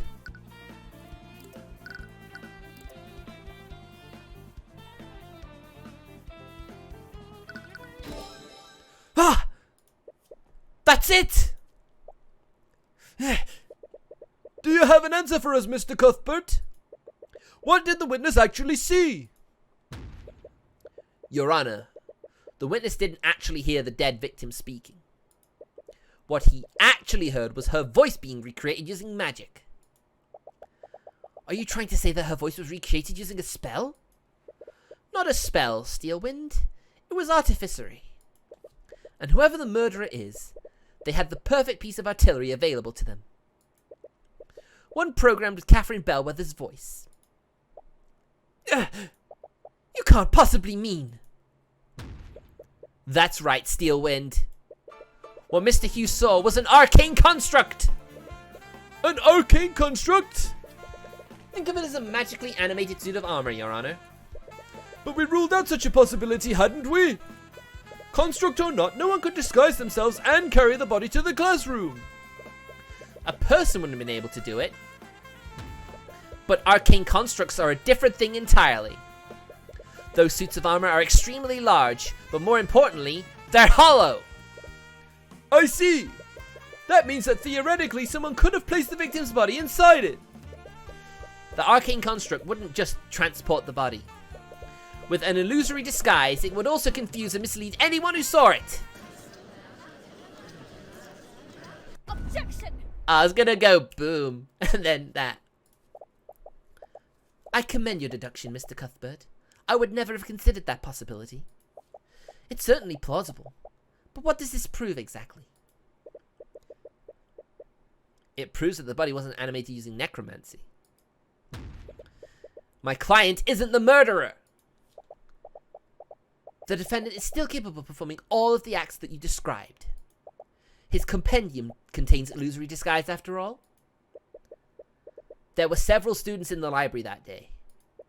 Any of them could have committed the murder. One might come to that conclusion if they didn't have one crucial piece of evidence. Is this where the rapier is coming in? I'd like to present a new piece of evidence to the court. Here we go. From under her table, you see Miss Steelwind pull out the bloody rapier. Blood! Is that...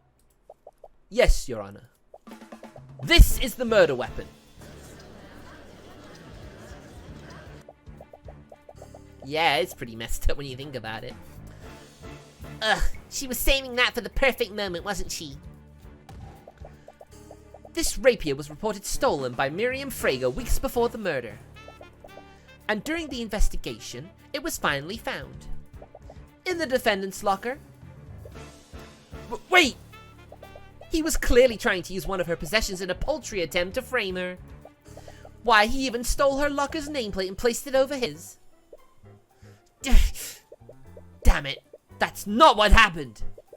But honestly, it sounds more plausible than what really took place. We're basically back to square one, aren't we? Anyone could have told that construct to do all those things. Wait, anyone? Is that really true? The construct transported the professor's body, and someone used an illusion to make it look like her. They even used a pre-recorded voice to make the illusion more convincing.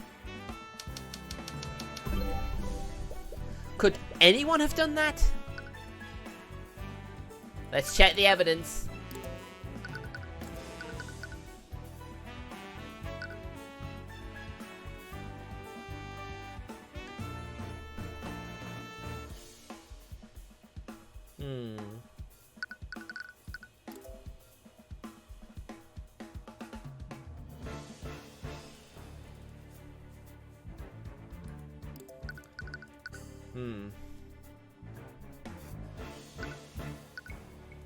I mean, the headmaster didn't like her, and, you know, she was gonna replace him.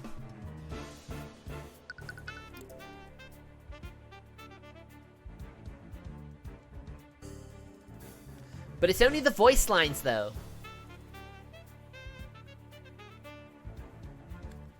That doesn't actually prove anything.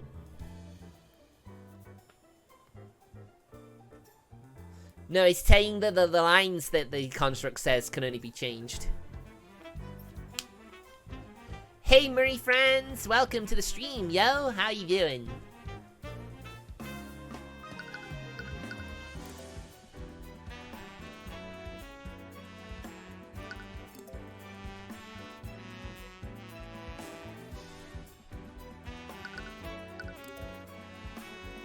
But we need to, this is proving who ordered it. Because it gets deleted after a while, doesn't it? Oh man, that sounds nice.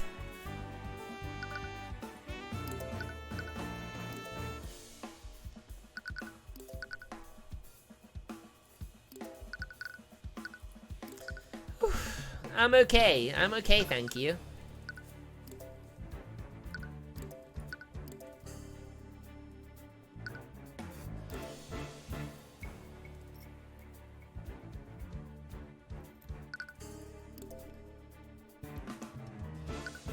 I'm still waking up with a sore throat, and doing a game like this where I do lots of voice acting certainly doesn't help.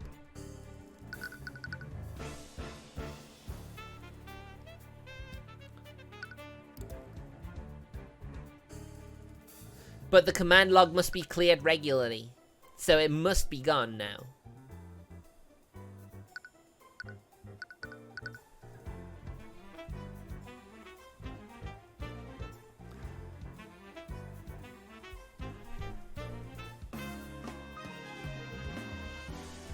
I mean, the stream's hitting 3.5 hours. Because I want to finish this case before the end of stream.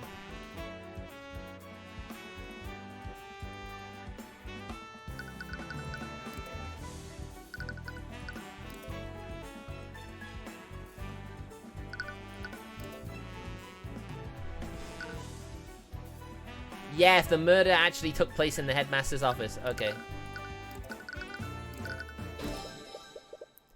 Several memories flood back to you. There you go. I did it. Mr. Hughes, you said the bellwether yelled at you. What were her exact words? I think she yelled at me to be quiet. She yelled at me to be quiet! But until then we had always been nothing but courteous with each other. I don't know what got into her that day, but something put her in a foul mood.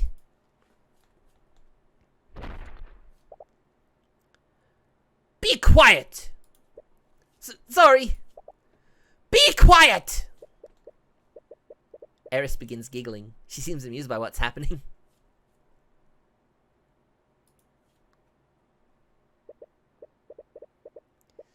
The construct's voice is just a series of pre-recorded messages. I'm not sure if you noticed, but it uses the voice of Professor Bellwether. Unfortunately, you can't make them say anything other than what's recorded. Only the headmaster can change those settings. Oh my god, she looks evil. No, it can't be him. What is it, Tyrion? Did you figure something out? I did. But is he seriously the one behind all of this? Miss Steelwind, earlier you said that my client could have orchestrated this entire ruse. But that's simply not true. How so? Anyone could have ordered the construct to carry a victim's body.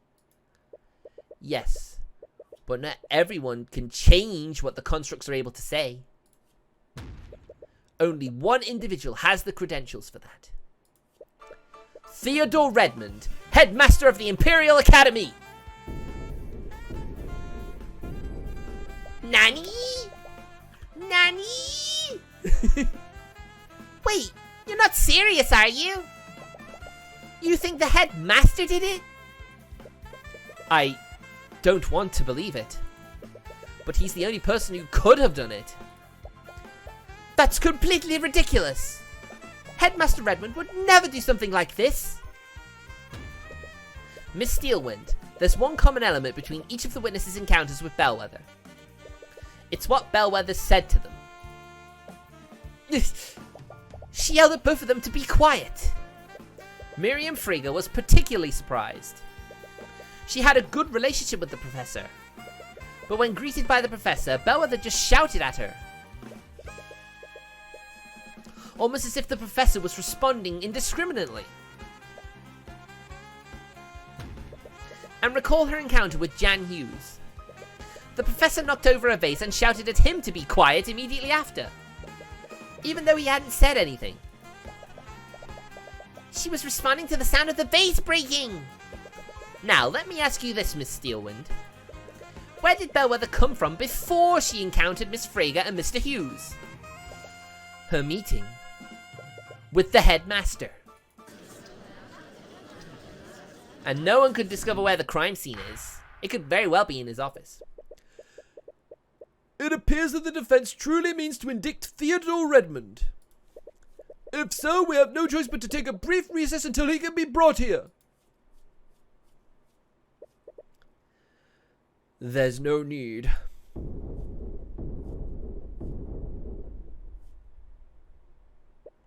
Fortunately for you, I'm already in the gallery. The headmaster stood up from the gallery seats behind you and slowly walked onto the witness stand. Has he been here the entire time? Now, please correct me if I'm wrong, Mr. Cuthbert. But do you think I am the one who committed this crime? I'm sorry, Redmond. But no matter how I look at it, everything I found points to you. No, there's no need to apologize. In fact, I should commend you on the length that you're going to defend dear Wallace. The court appreciates your understanding, Mr. Redmond. He's angry. Now then, to clear the air, I suppose I should give my testimony on what happened that day. Here we go. That day I had a meeting scheduled with the professor at noon. She showed up at the expected time and we discussed various administrative matters. Our meeting went on for an hour, after which she left to prepare for her next class. Despite our many disagreements, we still knew how to be civil with one another. After all, I had no reason to bear a personal grudge against her. That's where you're wrong, my friend. That is where you are completely wrong. I just can't see it. Sorry, Mary, you missed. Maybe next time. He seems like such a nice person. Is he really the person we're looking for? He has to be. No one else could have orchestrated the entire plot. You just need to find out how and why.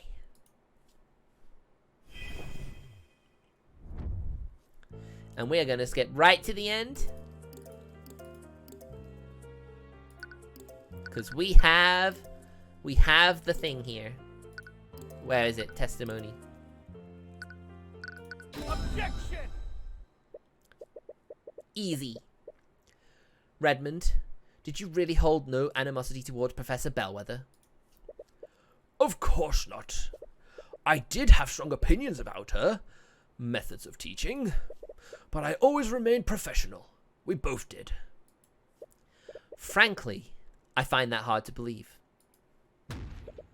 In fact, I think you might have had a very good reason to murder the professor. Considering that she was going to take your job. What? So you knew about that? I'm sorry, but I don't follow. Just how was the professor going to take the headmaster's job? According to Miriam Frager, Catherine Bellwether was currying favor with the noble families. In fact, there was a plan to oust Mr. Redmond and appoint Bellwether as the new headmaster of the academy.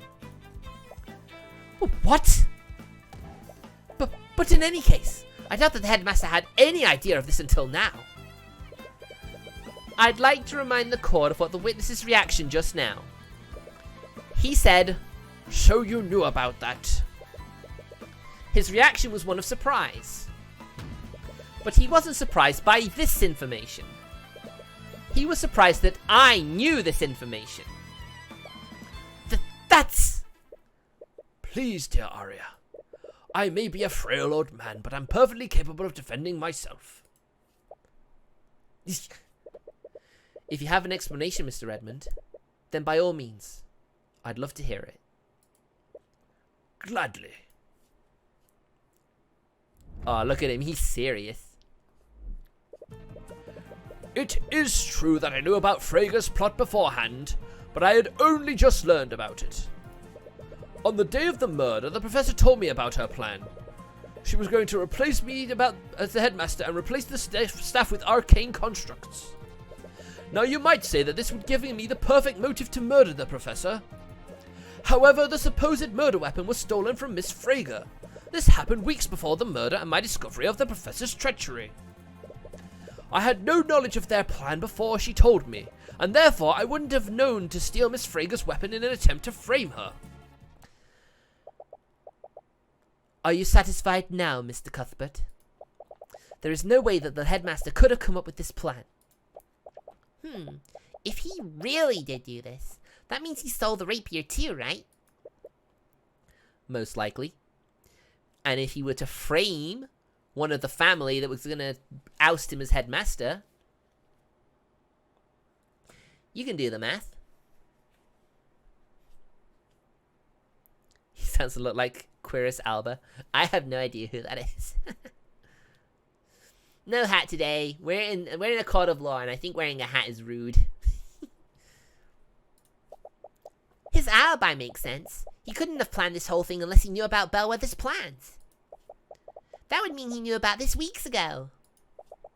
But how did he even find out? The best way to tell a convincing lie is to leave a lot of truths and only change one detail.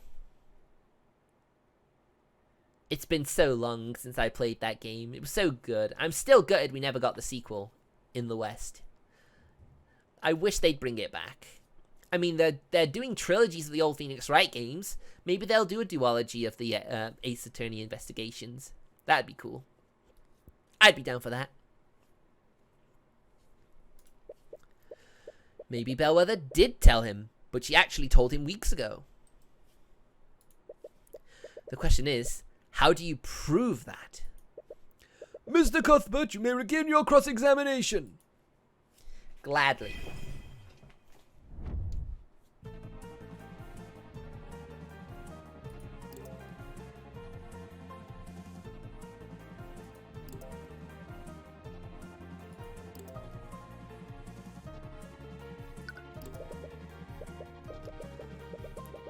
As the headmaster, you'd probably have the tools available to get into her room.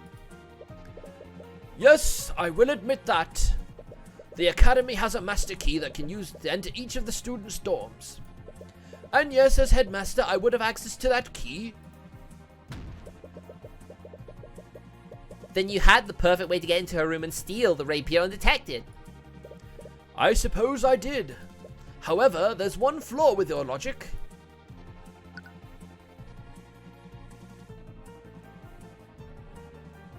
Alright, let's press this one. It was my understanding that the Fragers wanted to keep this a secret until the very end. Why would Bellwether, of all people, tell you about her betrayal? I imagine she wanted to taunt me with that information. We've long had our disagreements, and looking back, she may have resented me for that. And at that point, there wasn't anything I could do to stop her. Really? I thought you and the professor were on good terms. I thought so too, but I suppose it was all a facade. She just biding her time until she could take my position as headmaster. He had to have known about Bellwether's betrayal weeks ago. Right, the question is, how do we prove it? Do we have something that proves he knew about it before the day of the murder? I actually think we do.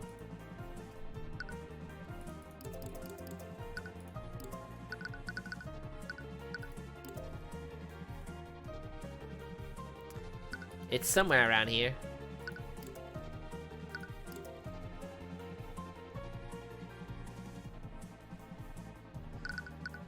I know there's something here.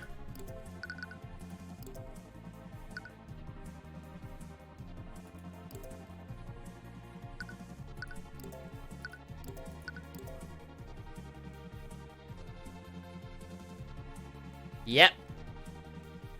During a meeting a few weeks ago. Objection! What? Huh? But that said a few weeks ago. What? It says right here. A few weeks ago. What the heck? How is this the wrong clue?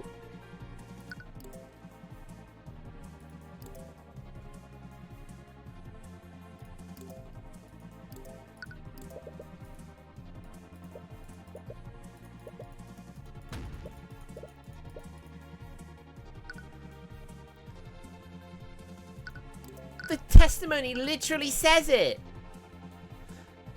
But according to Jan, Bellwether revealed his plan to the headmaster during a meeting a few weeks ago. How is that not the right clue?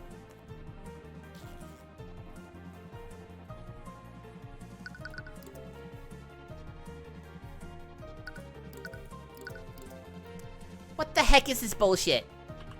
What the heck is this actual BS I'm seeing right now?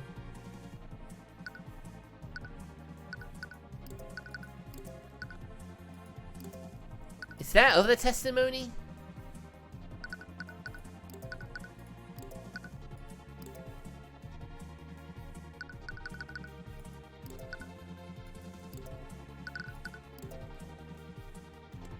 This literally says what I need to present. But no, it's not correct, is it?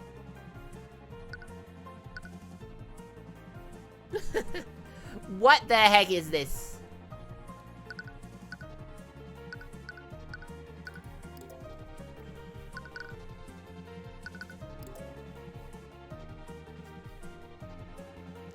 Ridiculous.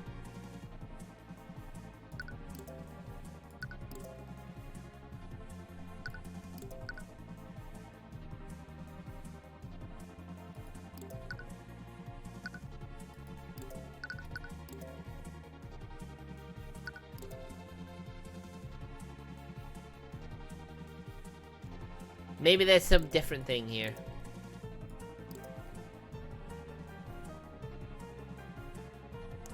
Maybe here.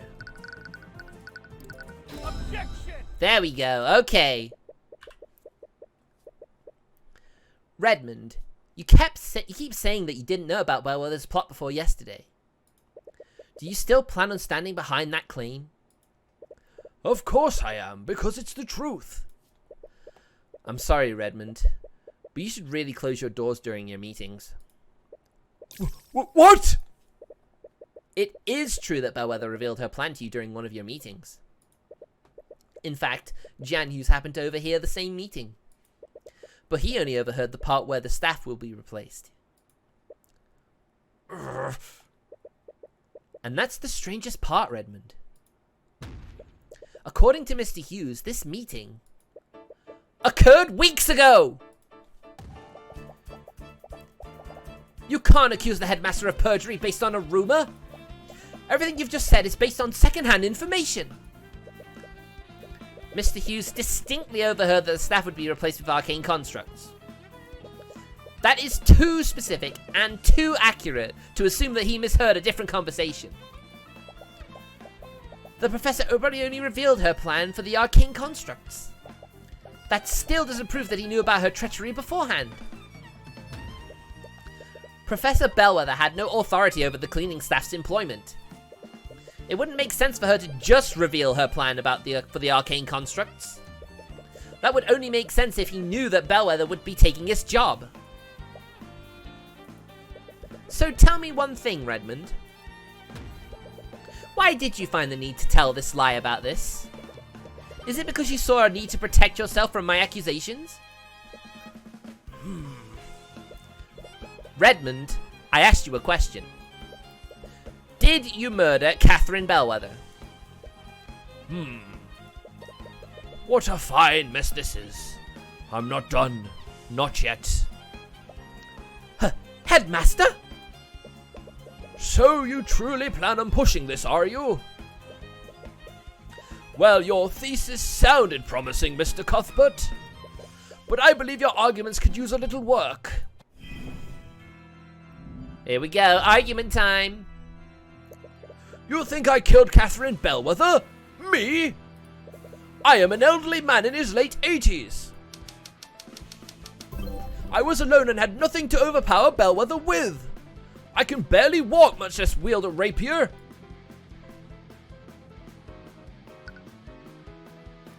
Alright, let's have a look-see.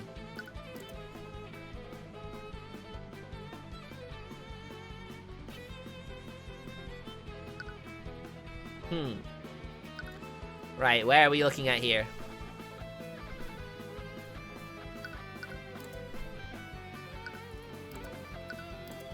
Alright, let's see here.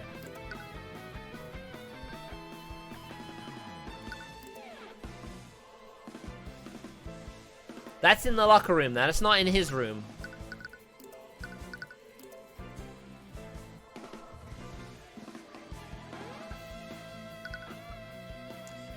I mean, using the construct is clearly...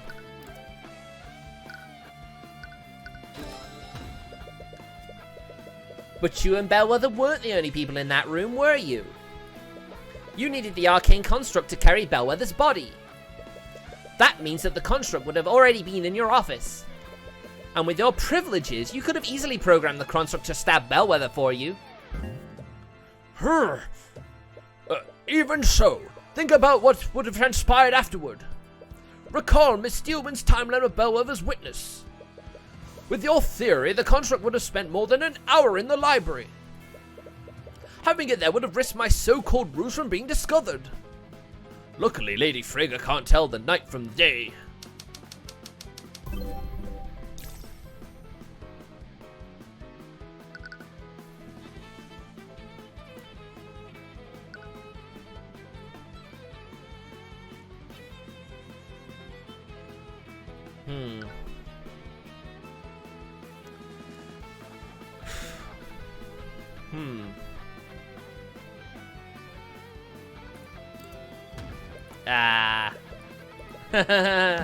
Damn it. Need to choose your words no carefully. Alright.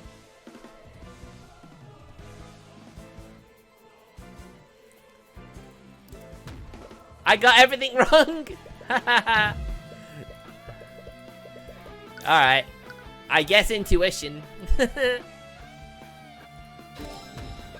Well, I completely fucked that up. Aw, man. Don't you hate it when you got 3 choices and you get them all wrong until you get to the last one and it's just like, oh, I know now. Right, I've got to be more careful now. I've literally given away 2 of my health. I need to be more careful here. The timing deduced from Miss Fraga's testimony is predicted on one thing. She saw Miss Bellwether exit your office after your meeting. However, if we assume that you're lying about when this meeting ended, your entire argument falls apart. Miss Frega would have encountered Bellwether after her death at 2:01 p.m. Miss Frega wouldn't have made a mistake like that. Miss Frega thought it was morning when she saw Bellwether.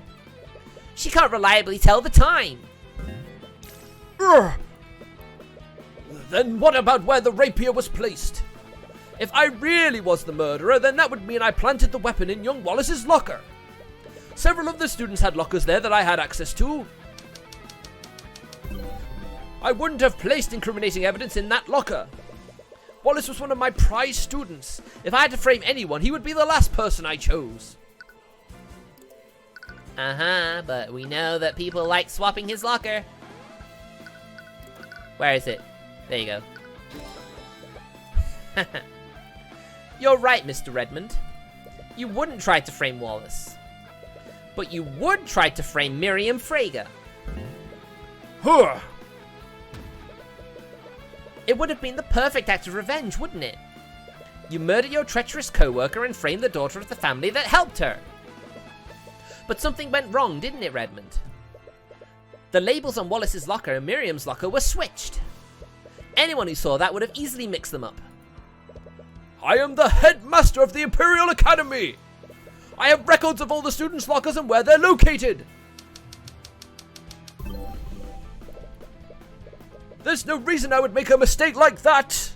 If I truly planned this, I would have known where Wallace's locker was.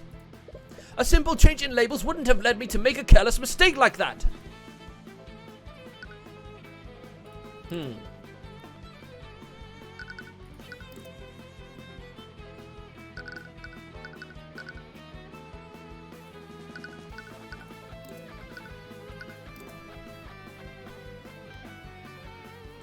True, bot logic, yeah.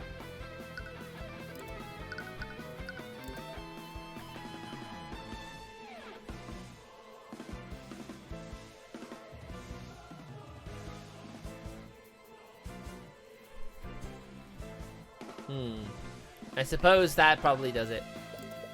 No, that's not right. Right, okay. You guys were wrong this time.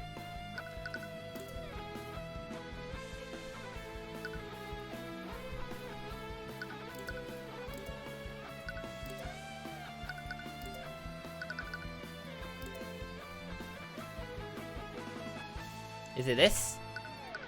There you go. But it wasn't you, was it?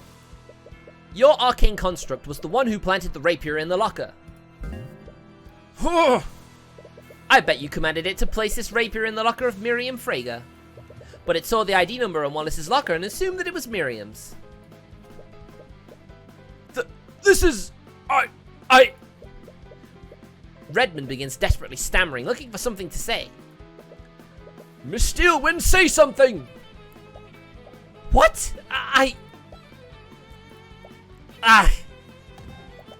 Mr. Cuthbert, your theory may be plausible, but there's no evidence to support it. Ha! That's right! You don't have any proof, do you?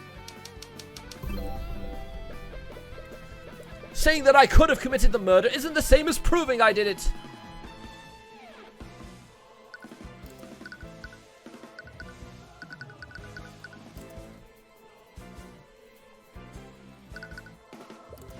No, that's not right.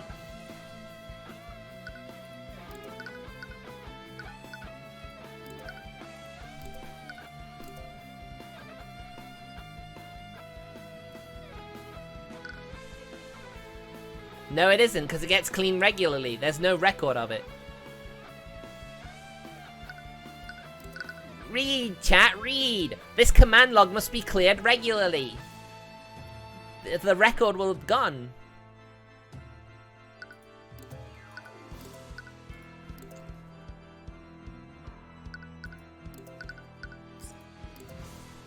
Oh, last chance saloon.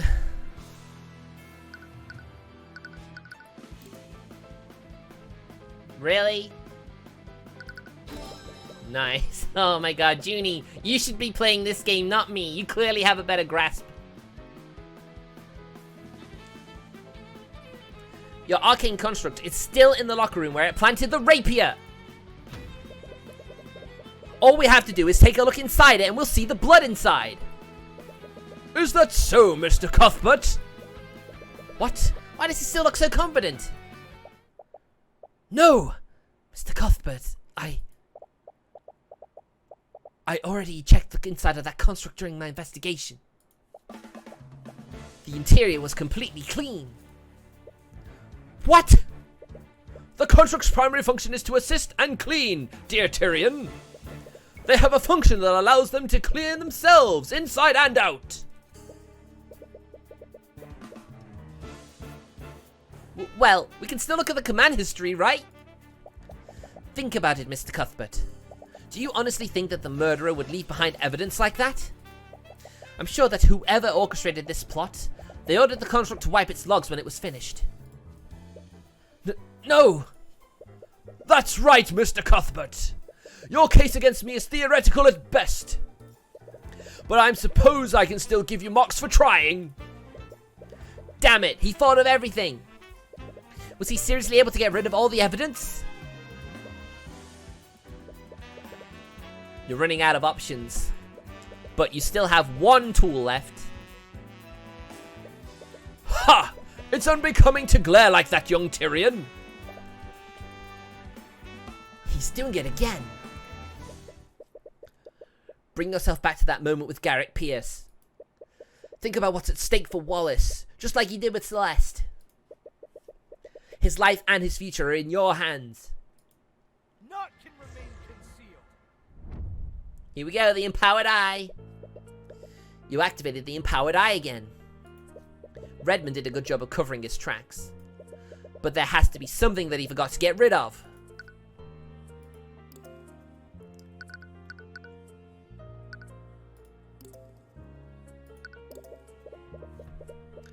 I did everything I could to cast doubt on Freyga's brat. I can't believe Valerie placed a trace of necromancy on the body. To make matters worse, the construct placed the evidence in the wrong locker. So he did send his construct to the locker room to plant the evidence. He must have also fabricated the documents that accused Freyga of cheating. It was all to make her look like the murderer. But this doesn't give you anything new to work with. Fair enough.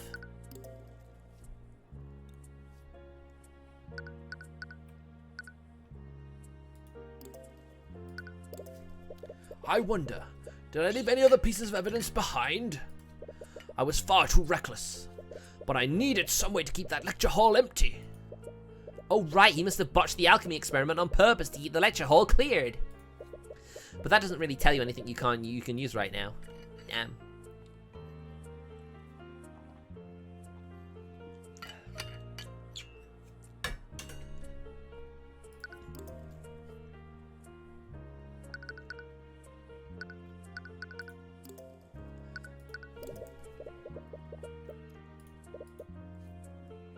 No, it's the same dialogue.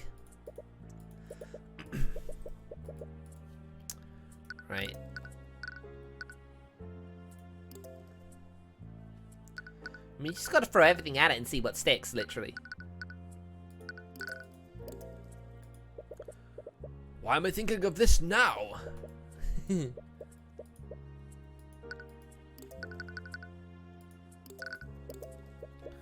construct's orders were clear.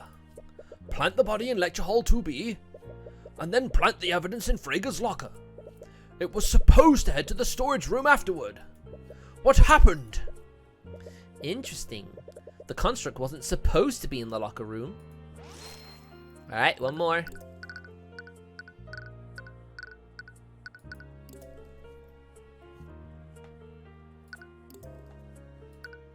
Right, we need something else to do with the bot's actions.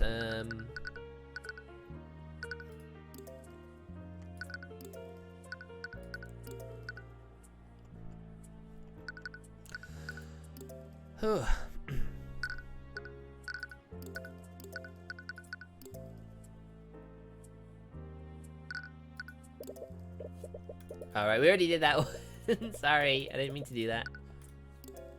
To do with its actions.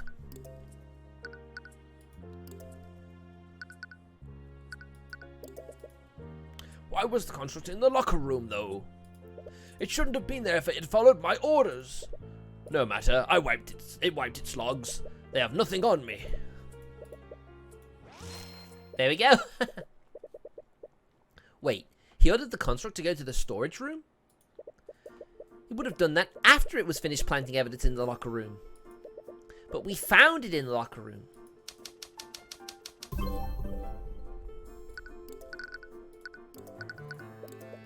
What? Someone or something must have interfered with it. Oh, the lockdown!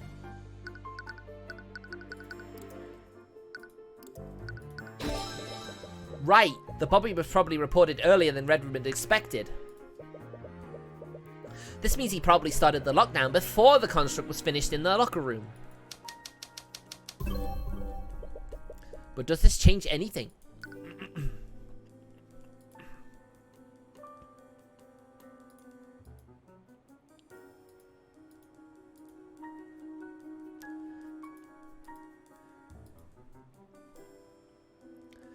Redmond's series of commands was interrupted by the lockdown. Right, the series of commands would have been interrupted. Wait a minute! Constructs execute a series of commands in the order they are given. But let's say one of those tasks is impossible to complete. When the construct gets to the task, it will deem the entire series impossible to complete. As a result, it will stop executing the series altogether. So if a task of the series in a series of commands is impossible, then that command will interrupt the entire series. The construct's final command was to wipe its memory. But if its orders were interrupted by the lockdown, then... Miss Steelwind, I have nothing more to ask this witness. What? You're not giving up, are you? Do you even have to ask? Yeah, I thought so. But how are you going to prove he did it if he's not testifying? Don't worry. The next witness's testimony will be all I need. Next witness?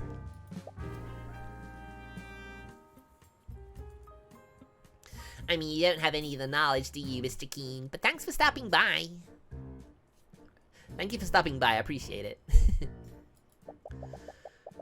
That look on your face isn't one of defeat. Just what are you planning? Ha! It's nothing but desperate bravado! Now, if you'll excuse me... You've let your quarry get away, Mr. Cuthbert. I hope you know what you're doing. Love how Ari is doing nothing. I do, Miss Steelwind. It's because she trusts him. First, I'd like for the Inquisition to bring in the Arcane construct in the Academy's locker room. We've already established that the murderer could have wiped its history. Sorry guys, I need to go get another drink. My throat is killing me now. But we're so close, I can't stop now. I'll be back in a sec, guys. Sorry.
Thanks for waiting, guys. I'm sorry. My throat is really hurting now, but I gotta finish. Please, just humor me for a second, Miss Steelwind. Very well. Bailiff, please relay Mr. Cuthbert's request to Commander White. Well, here's your construct. I hope you know what you're doing, Mr. Cuthbert. Construct! What are your orders? Please recite your command history. Reporting. Command 1, standby in Headmaster's office. Command 2, await vocal signal, attack from Theodore Redmond. You hear Redmond stand up from the gallery. Seeing this, the prosecutor watches him and carefully clutches the handle of Arcane. Command 3, treat Catherine Bellwether as a hostile entity and neutralize. Construct! Wipe your... Hold! Before he can finish his sentence, the prosecutor points her cane at the headmaster. Magical energy shoots from it and collides directly with him. The magic wreathes around his body and stops him from moving. He's clearly trying to struggle against it, but it looks like he can't even move his mouth. Miss Steelwind? Excuse the interruption. Please continue. Command 4.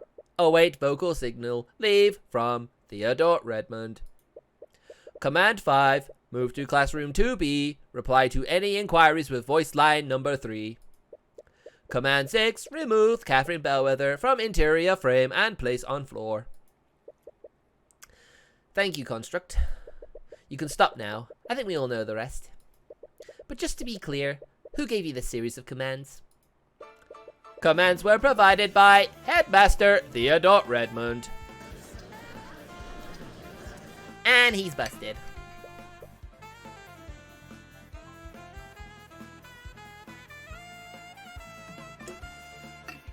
How? How? I ordered the construct to wipe its command memory! Mr. Wrongmond. Constructs don't follow the same logic that humans do. They're prone to error when their commands are impossible to execute. Impossible? In what way were my commands impossible? You were the one that made it impossible. You activated the lockdown system. The lockdown? The body was found earlier than you'd like. You had no choice but to immediately activate the lockdown system when it was reported. However, the construct was still in the locker room when you did this. So that's why it was there? The construct finished its tasks in the locker room, but then it tried to follow your next command. It tried to move to the storage room, but it was prevented from doing so. Completion of that command was impossible. So, the series of commands was stopped before it wiped its memory, or its history. I'm not really a fan of coffee, personally. But thank you. You little... Theodore Redmond, you ordered your construct to murder Catherine Bellwether. Then you had it place the murder weapon in a locker to frame Miriam Frager. And we have your construct's testimony to prove it! And that's checkmate.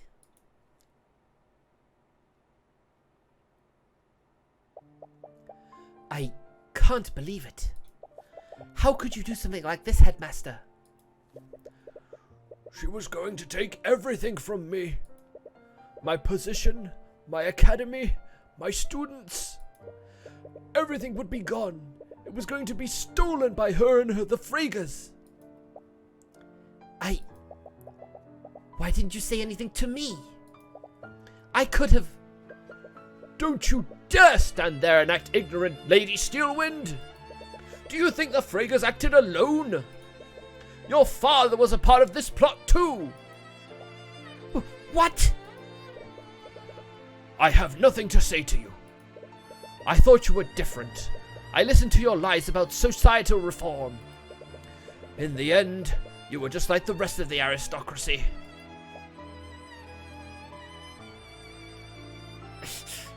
Your old man is so good, I'm starting to think you are one. There are times when I feel like an old man, like right now with my vocal cords, jeez.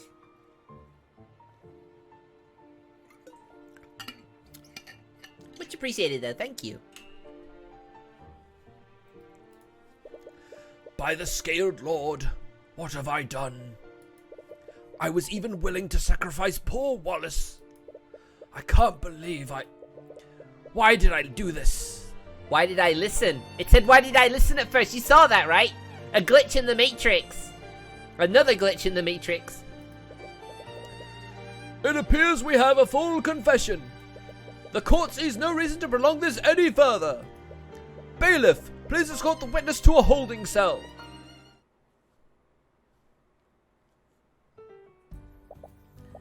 Mr. Cuthbert, you really did it!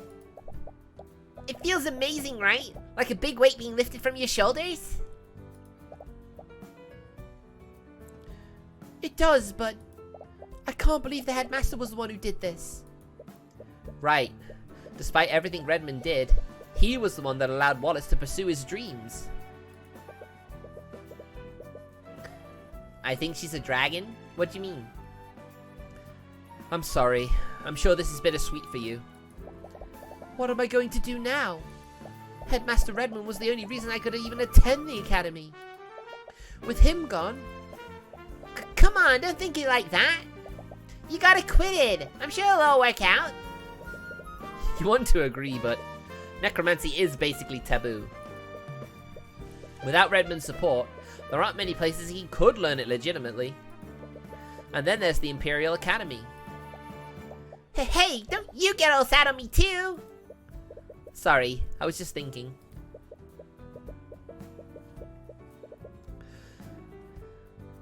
With Redmond gone, the Fragas will probably just appoint another Psychothant as the headmaster. Valentina, Valerie, and Jan. They're all going to lose their jobs. Come on, you found the truth and you put a murderer behind bars! You saved Wallace! She's right. As you start to exit the courtroom, you're greeted by Miss Tamora. Wow, we haven't seen her since the start of the case.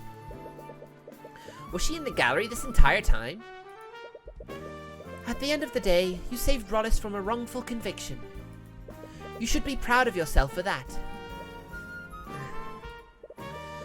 I suppose you're right. Maybe I am just overthinking things. But the doubt still lingers in your mind. Now come on, I'm taking Wallace to that restaurant we went to last time. We're going for burgers? Do you remember how much that place cost?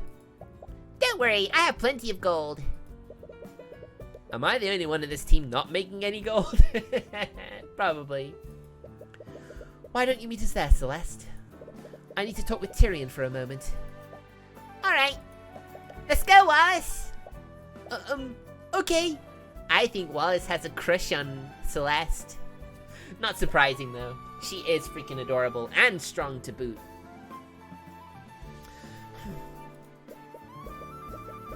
You activated the empowered eye again, didn't you? She doesn't appear to be praising you. I did. I didn't really have a choice. The Eye of Horus is a powerful tool, Tyrion. But that's twice now that you've used the empowered eye to get out of a tough spot. You can't keep relying on it if you want to grow as an attorney. One day you'll find a witness that the empowered eye won't work on. It's worked for me this far, though. Come on, Tyrion. You're a big boy. Grow up. Yeah, I'd be glaring at him too, to be fair. But it's worked so far. Why can't I keep relying on it? It's like, yeah, don't. But I suppose you're right. There were dragons that gave magic to humans, and she looks pretty weird. Who are we talking about again? Empowered eye better than divine eye. Fair enough. I'll try to rely on it less next time. And that marked the end of another case in my career as a defense attorney. Another life saved and another murderer brought to justice. But I still couldn't shake this feeling of uneasiness. Was it guilt for what would happen to the facility staff? Or was it something else? Woo! Episode end! We did it! Yeah, yeah, yeah. Boy, that took 4 hours. That case in total took 6 hours. Jeez. Man, Steelwind has been talking with the perp for hours. What's there to even ask at this point? Turns out she doesn't trust his testimony. Something about his memories not matching up with the crime scene. You don't think he has mage blight, does he? No, it's not that. She found that damn symbol etched into his desk. Eris is going to be revealed as a dragon. Huh.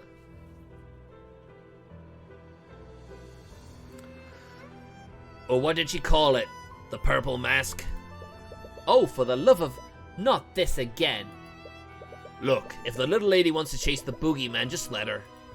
At least this time she's doing it personally instead of dragging us into it. Cast sleep. Hey! What's up with...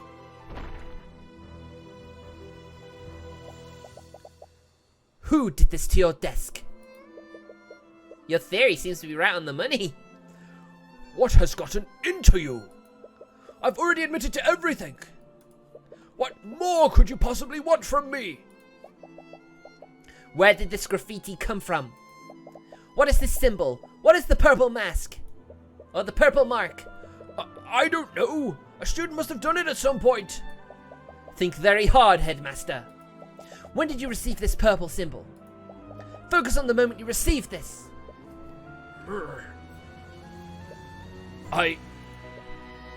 Wait. Huh? Wait a minute.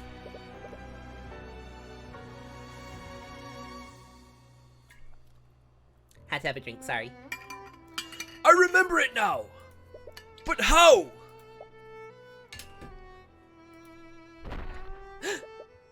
Lady Steelwind? Lady Steelwind! Arya, what happened? Are you okay? That was close. Right, yeah. My elation over meeting him almost made me forget. Eris, what are you doing here? Why? Wait, I remember now. It was you. You put those ideas into my mind. You're the one who told me to murder Bellwether. Oh, you humans never fail to amuse me. I didn't make you do anything. Everything you did that day, all the planning, all the preparation, that came from your own mind. And I have to say, I was quite entertained with the scheme you came up with. Why, you even broke into Miriam's room. I didn't know you had it in you, old man.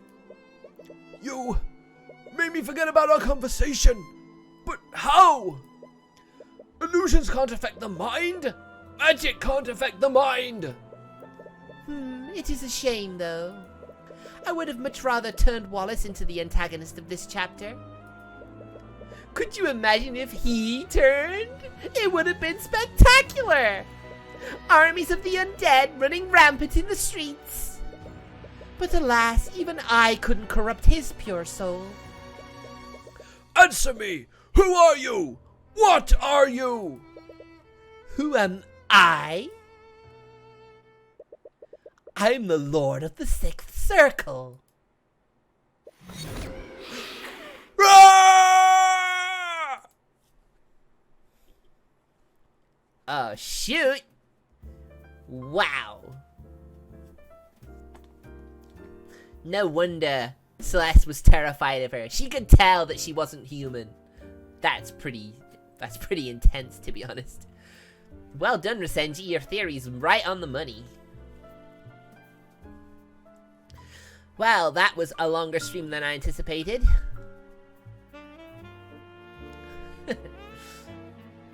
I did remember saying at the start of the chapter, I hope she's not evil. I hope she's not the villain. And it's like, yep, she's the villain. Oh well. This'll be interesting.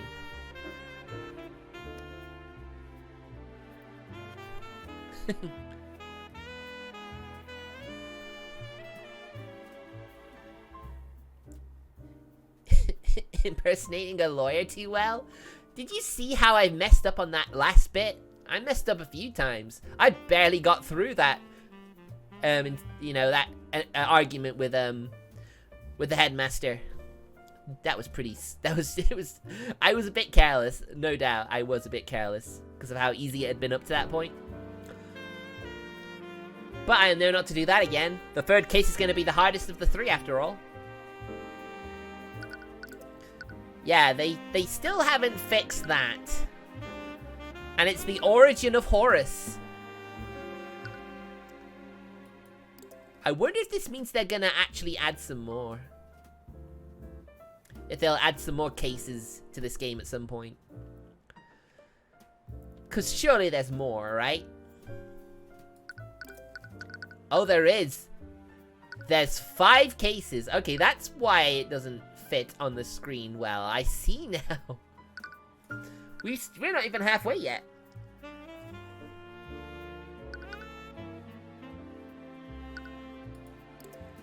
Well, there you go. That's a sneak preview of what's coming up.